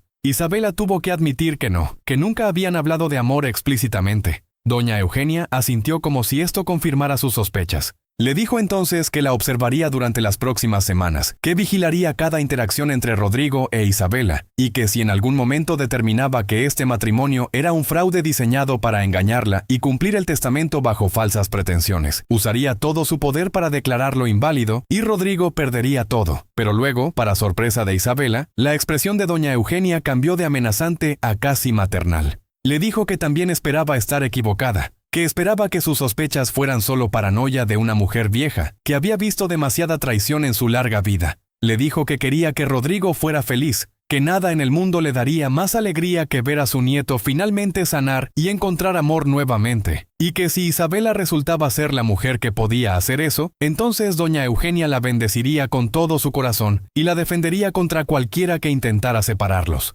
Isabela salió de esa reunión sintiéndose como si hubiera sobrevivido apenas una batalla. Volvió a su habitación tambaleándose, sus piernas débiles por la tensión y el miedo. Se cambió a su camisón y se metió en la cama, pero otra vez no pudo dormir. Yacía mirando el techo, pensando en las palabras de doña Eugenia, pensando en la trampa imposible en la que se había metido. Estaba enamorada de un hombre que la había contratado para fingir ser su esposa, un hombre que probablemente nunca la vería como nada más que una empleada conveniente, un hombre que había jurado no volver a amar. Las semanas siguientes fueron una tortura dulce. Doña Eugenia se quedó en la hacienda, observándolos constantemente con esos ojos de halcón que no perdían detalle. Isabela tenía que actuar como una esposa enamorada, lo cual no era difícil porque realmente lo estaba, pero sabiendo que cada gesto de afecto era evaluado, cada sonrisa analizada, cada mirada escrutada en busca de falsedad.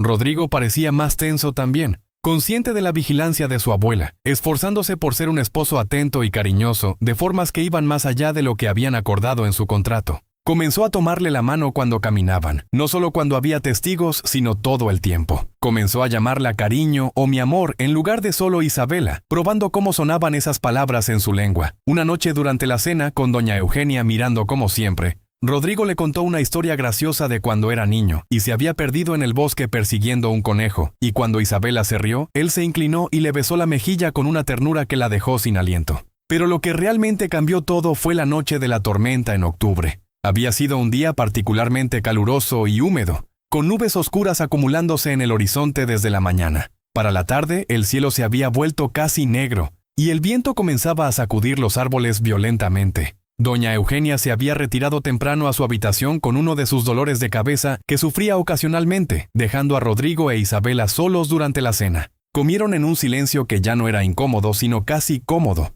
el tipo de silencio que las parejas viejas comparten cuando ya no necesitan llenar cada momento con conversación. Después de la cena, Rodrigo se excusó diciendo que tenía que revisar unos documentos en la biblioteca. Isabela se fue a su habitación, pero no podía concentrarse en el libro que había estado leyendo.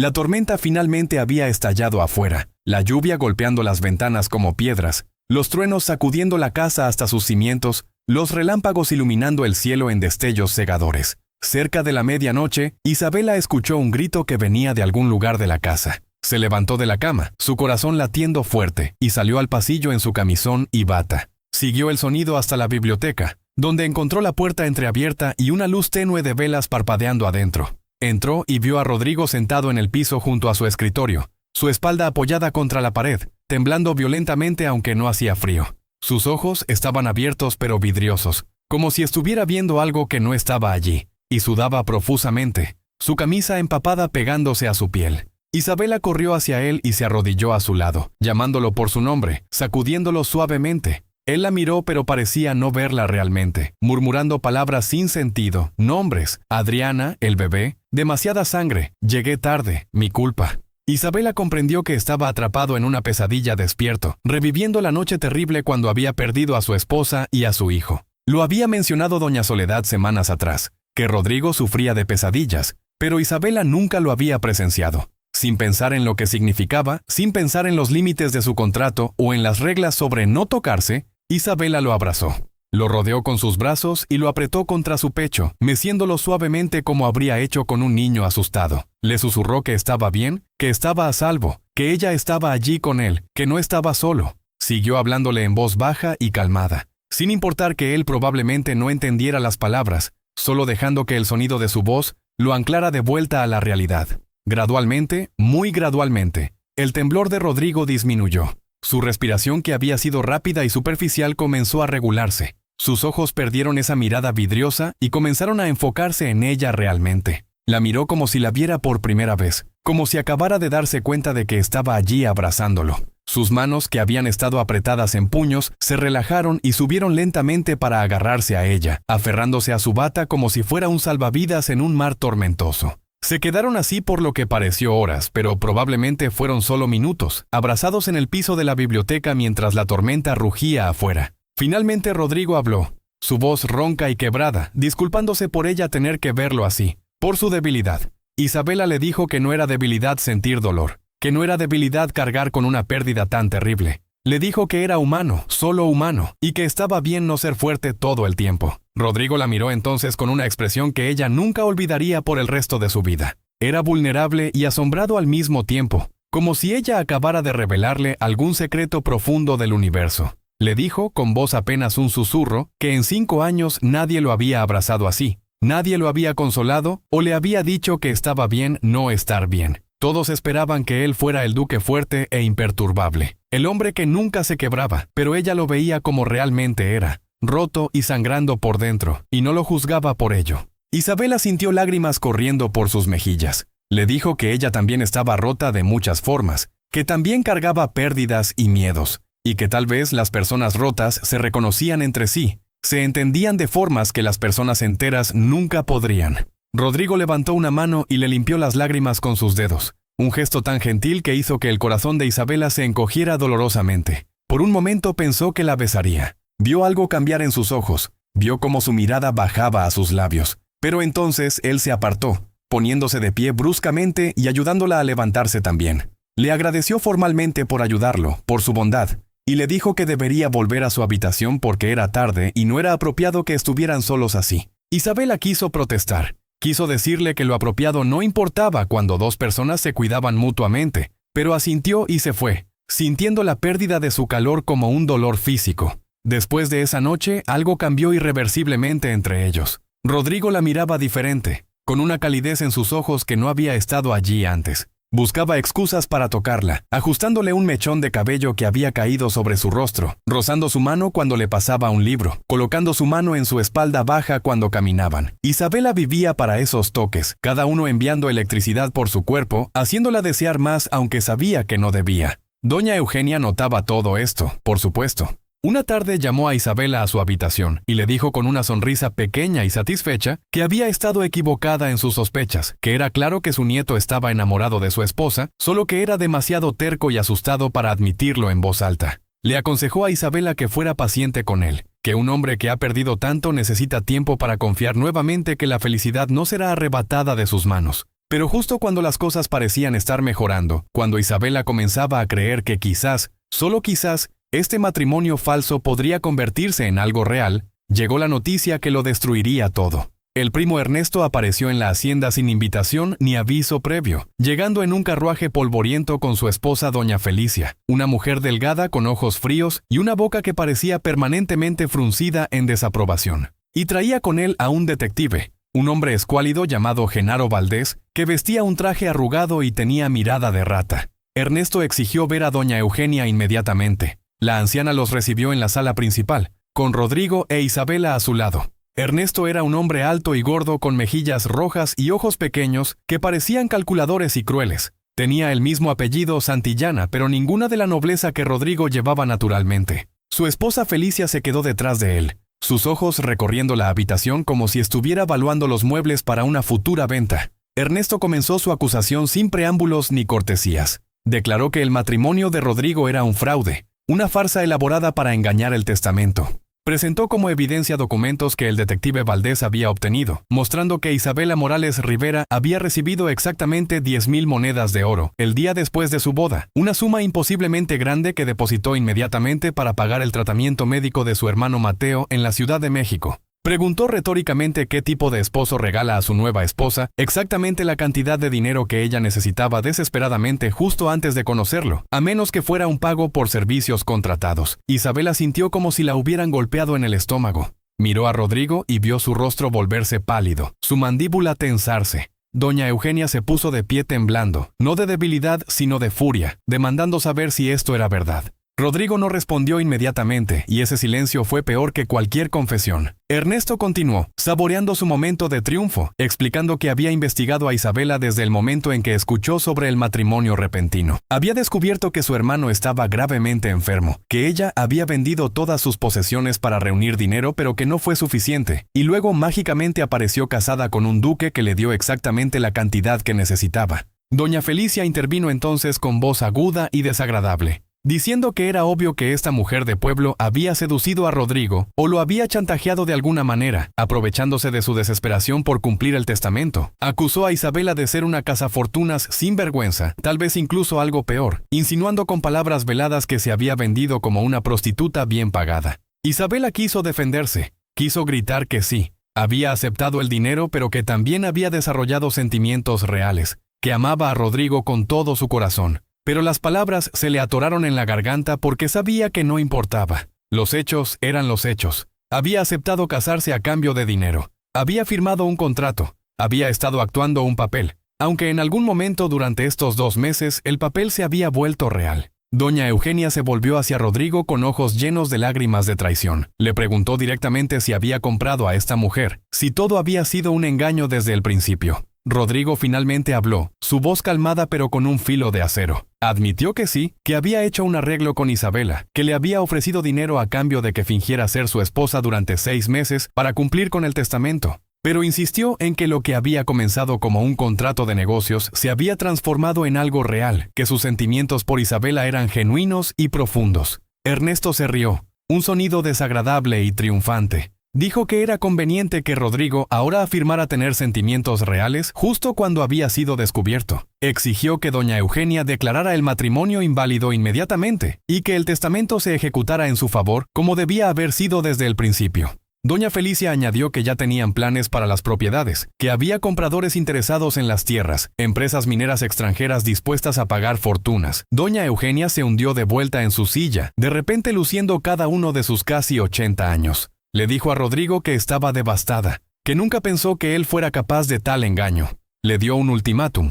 Tenía 2 semanas para probar que su amor por Isabela era real, que no era solo una actuación conveniente. Si no podía convencerla de la autenticidad de sus sentimientos, declararía el matrimonio fraudulento y Ernesto heredaría todo. Después de que Ernesto y Felicia se fueron, disfrutando visiblemente de su victoria, la hacienda quedó sumida en un silencio terrible. Doña Eugenia se retiró a su habitación sin decir nada más. Rodrigo se quedó en la sala, de pie junto a la ventana mirando hacia el exterior sin ver nada realmente. Isabela se acercó a él, queriendo tocarlo, consolarlo, pero él se alejó cuando ella extendió la mano. Le dijo que necesitaban continuar la farsa, que tenían que convencer a su abuela de que sus sentimientos eran reales. Le pidió que actuara aún más enamorada, que fuera más afectuosa en público, que hiciera lo que fuera necesario para mantener la ilusión. Cada palabra que salía de su boca era como un cuchillo en el corazón de Isabela, porque para ella ya no era actuación. Se había enamorado de él de verdad, completamente, irrevocablemente.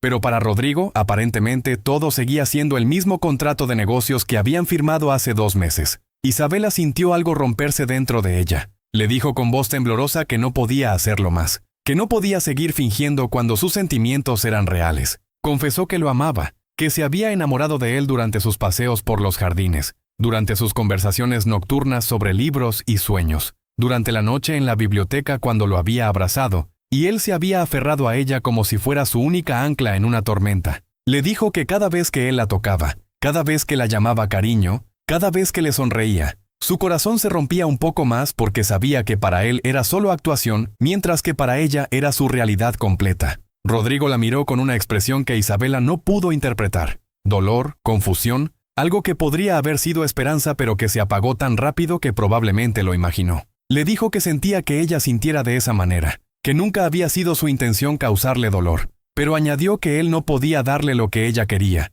que había hecho un juramento después de Adriana de nunca volver a amar, y que necesitaba que ella cumpliera con su parte del contrato por el bien de las cientos de familias que dependían de las tierras. Esas palabras fueron la gota final. Isabela se dio cuenta de que ella podría amarlo con cada fibra de su ser, pero él estaba tan encerrado en su dolor pasado, tan aterrorizado de abrirse nuevamente, que nunca permitiría que sus sentimientos se volvieran reales. Estaba condenada a amar a un hombre que la veía como una empleada útil, nada más. Le dijo que no podía hacerlo, que no podía seguir mintiendo cuando su corazón se estaba rompiendo. Le dijo que se iría, que volvería a San Miguel de los Pinos, que él podría quedarse con las 10,000 monedas que ya le había dado porque las había usado para salvar a Mateo y no podía devolverlas, que encontrara a otra persona para su farsa, alguien que pudiera actuar sin enamorarse, alguien con un corazón más fuerte que el de ella. Rodrigo intentó detenerla, diciéndole que no podía irse, que necesitaba que se quedara, pero Isabela ya estaba caminando hacia la puerta. Se fue directamente a su habitación e hizo su maleta, metiendo solo las cosas que había traído de su pueblo, dejando todos los vestidos elegantes y las joyas que Rodrigo había comprado. Doña Soledad apareció llorando, rogándole que no se fuera, que esperara y hablara con el duque cuando estuviera más calmado. Pero Isabela sabía que si esperaba, si se quedaba una noche más, no tendría la fuerza para irse nunca.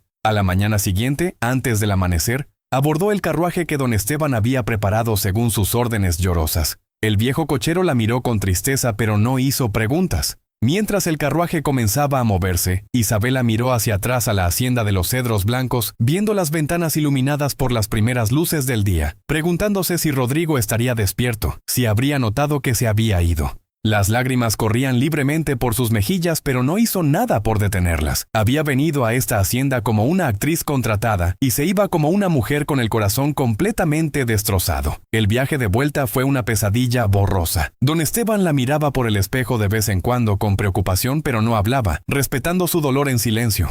Habían estado viajando aproximadamente 4 horas, el sol ya alto en el cielo, cuando escuchó el sonido de un caballo galopando detrás de ellos, acercándose rápidamente. Don Esteban frenó el carruaje, y cuando Isabela miró por la ventana, su corazón se detuvo. Era Rodrigo montando a Centella, el caballo viejo y ciego. Había cabalgado duro, ambos, hombre y animal, estaban cubiertos de sudor y respiraban pesadamente. Había comenzado a llover, una lluvia fría de octubre que empapaba todo. Y Rodrigo estaba completamente mojado, su cabello pegado a su frente, su camisa blanca transparente contra su piel. Se bajó del caballo casi antes de que éste se detuviera completamente y corrió hacia el carruaje. Abrió la puerta con manos temblorosas y miró a Isabela con ojos desesperados. Le suplicó que saliera, que lo escuchara. Isabela no quería. Sabía que si bajaba y lo escuchaba, él la convencería de volver, y su corazón no sobreviviría más tiempo en ese limbo de amor no correspondido. Pero había algo en su rostro, algo salvaje y roto que la hizo bajar del carruaje de todas formas. Estaban de pie bajo la lluvia torrencial, el agua corriendo entre ellos, y Rodrigo comenzó a hablar atropelladamente, sus palabras saliendo en una avalancha. Le dijo que era un idiota, un cobarde que había estado tan asustado de volver a sentir que había negado lo obvio. Le dijo que se había enamorado de ella, que probablemente se había enamorado desde el momento en la iglesia cuando ella dijo, «Yo acepto», con voz temblorosa pero valiente. Que se enamoró más profundamente cuando la vio enseñar a los niños en la escuela con tanta pasión y alegría. Que se enamoró completamente y sin remedio la noche en la biblioteca, cuando lo abrazó durante su pesadilla y le mostró una bondad que no merecía. Le dijo que las 10,000 monedas de oro fueron la mejor inversión de su vida, porque le compraron la oportunidad de conocer a su alma gemela, de aprender nuevamente que el amor era posible después del dolor. Le dijo que había estado mintiendo cuando dijo que no podía amarla, que la verdad era que ya la amaba tanto que lo aterrorizaba, porque si la perdía como había perdido a Adriana, no sobreviviría esta vez. Por eso había intentado mantener la distancia, mantener la farsa del contrato, porque era más seguro pretender que era solo negocios que admitir que ella se había vuelto más importante para él que respirar. Pero verla irse, ver el carruaje llevándola lejos de él, le había hecho darse cuenta de que ya no importaba el miedo. Perderla por alejarse sería tan devastador como perderla por la muerte, tal vez peor porque sabría que estaba viva en algún lugar del mundo pero fuera de su alcance. Le rogó que volviera, no como empleada, no como actriz contratada, sino como su verdadera esposa, la mujer que amaba con todo su corazón roto y sanador. Le prometió que si le daba otra oportunidad, pasaría el resto de su vida demostrándole cada día que ella era su todo, su razón para levantarse cada mañana, su luz en la oscuridad. Isabela lloraba tan fuerte que apenas podía respirar. Le preguntó cómo podía creerle, cómo podía saber que esto no era solo otro truco para convencerla de volver y salvar su herencia. Rodrigo se arrodilló entonces, allí mismo en el camino lodoso bajo la lluvia, frente a don Esteban y los dioses y cualquiera que estuviera mirando. Le dijo que no le importaba la herencia, que Ernesto podía quedarse con todo, con las tierras y el dinero y el título, nada de eso importaba sin ella, que prefería ser un hombre pobre con Isabela a su lado que un duque rico y miserable sin ella. Le dijo que había venido a buscarla montando a Centella porque ese caballo viejo y ciego representaba todo lo que él había sido estos últimos 5 años, perdido en la oscuridad, moviéndose sin ver realmente, confiando ciegamente en hábitos y rutinas para sobrevivir. Pero Isabela había sido su guía, su luz, mostrándole el camino de vuelta a la vida. Y si ella lo aceptaba, si le daba la oportunidad de amar correctamente esta vez, juraría ante Dios y ante ella que jamás volvería a esconderse detrás del miedo.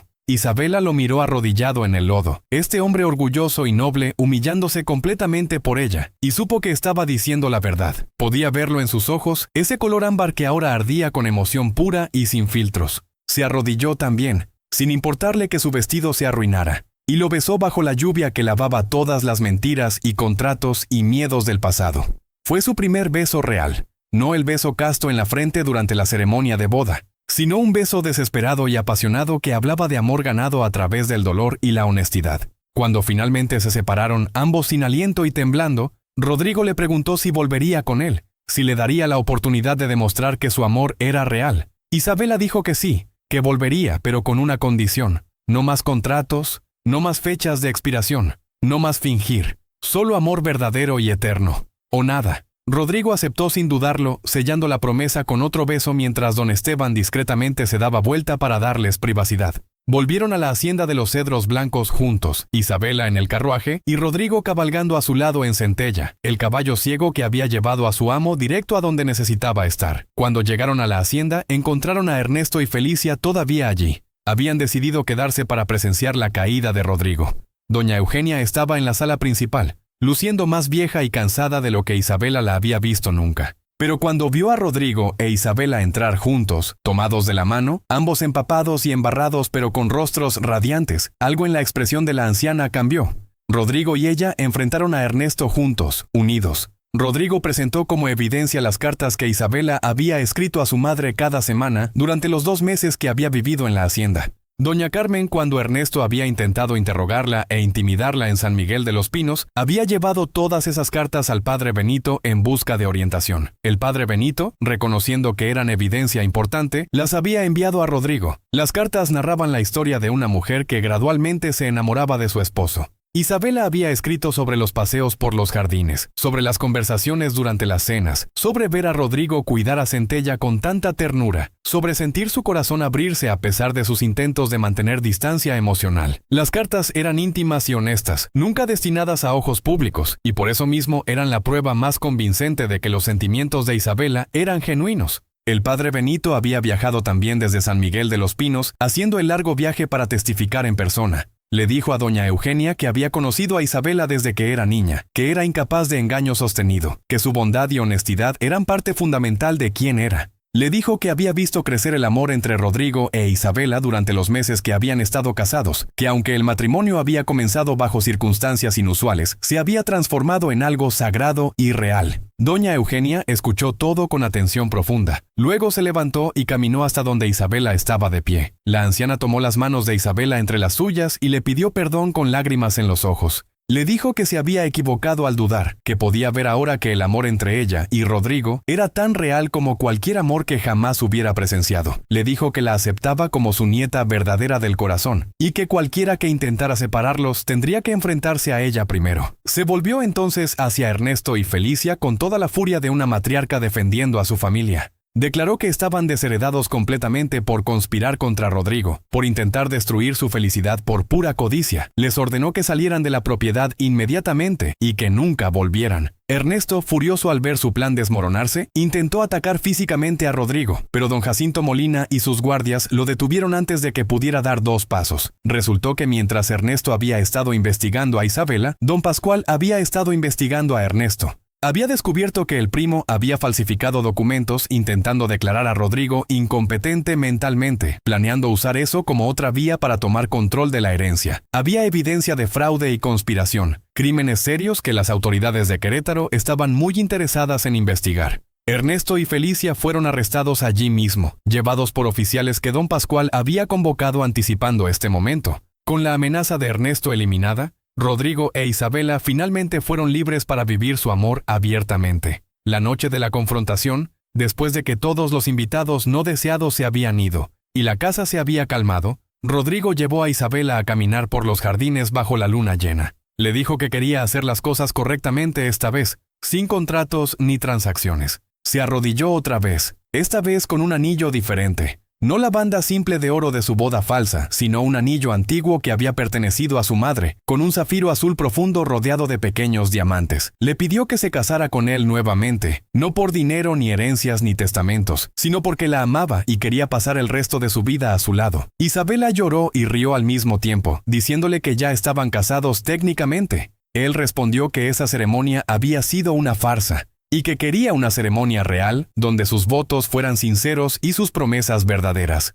Isabela aceptó entre besos y lágrimas de alegría. Se casaron nuevamente 2 semanas después en la capilla de la hacienda, una ceremonia pequeña e íntima con solo la familia y amigos cercanos presentes. Doña Carmen viajó desde San Miguel de los Pinos con Mateo, quien ya lucía mucho más saludable después de meses de tratamiento, su piel recuperando color y sus ojos brillando con vida otra vez. El padre Benito ofició la ceremonia, sus ojos brillando con lágrimas felices mientras los casaba por segunda vez, esta vez sabiendo la verdad completa y bendiciendo su unión con todo su corazón. Cuando Rodrigo besó a Isabela al final de la ceremonia, no fue un beso en la frente sino un beso real, que hizo que los pocos invitados aplaudieran y vitorearan. Doña Eugenia lloraba de felicidad, finalmente convencida completamente de que su nieto había encontrado el amor verdadero. Doña Soledad sollozaba en su pañuelo, feliz de ver a su duque finalmente sonreír de verdad después de tantos años de tristeza. Los meses siguientes fueron los más felices de la vida de Isabela.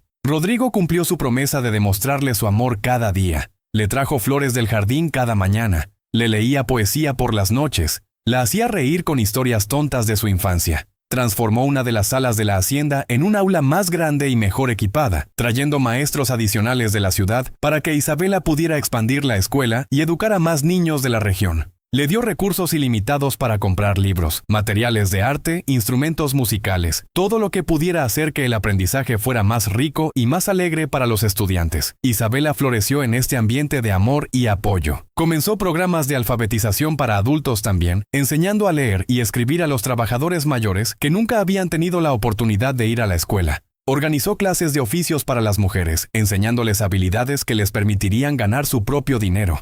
La hacienda de los Cedros Blancos se convirtió en un modelo de cómo una propiedad grande podía ser manejada con justicia y compasión, cuidando no solo de la tierra sino de la gente que la trabajaba. Rodrigo y ella se volvieron socios verdaderos en todo. Él consultaba con ella sobre decisiones importantes de la hacienda, valorando su perspectiva y su inteligencia. Ella lo ayudaba a modernizar las prácticas agrícolas, trayendo ideas nuevas que aumentaban la productividad mientras trataban mejor a los trabajadores. Juntos crearon un lugar donde la gente no solo sobrevivía sino que prosperaba, donde los niños iban a la escuela y soñaban con futuros brillantes, donde las familias tenían seguridad y dignidad. Un año después de su segunda boda, Isabela descubrió que estaba embarazada. La noticia llenó a Rodrigo de alegría pero también de terror. Los recuerdos de perder a Adriana y a su hijo aún vivos en su mente. Isabela lo sostuvo y le prometió que todo estaría bien, que tendrían los mejores médicos, que ella era fuerte y saludable. Rodrigo la cuidó durante el embarazo como si fuera de cristal, insistiendo en que descansara, trayendo doctores de la Ciudad de México para examinarla cada semana, haciendo todo lo humanamente posible para asegurarse de que no se repitiera la tragedia. Cuando Isabela entró en trabajo de parto, Rodrigo no se movió de su lado ni un segundo, sosteniendo su mano, limpiando su frente, susurrándole palabras de amor y aliento.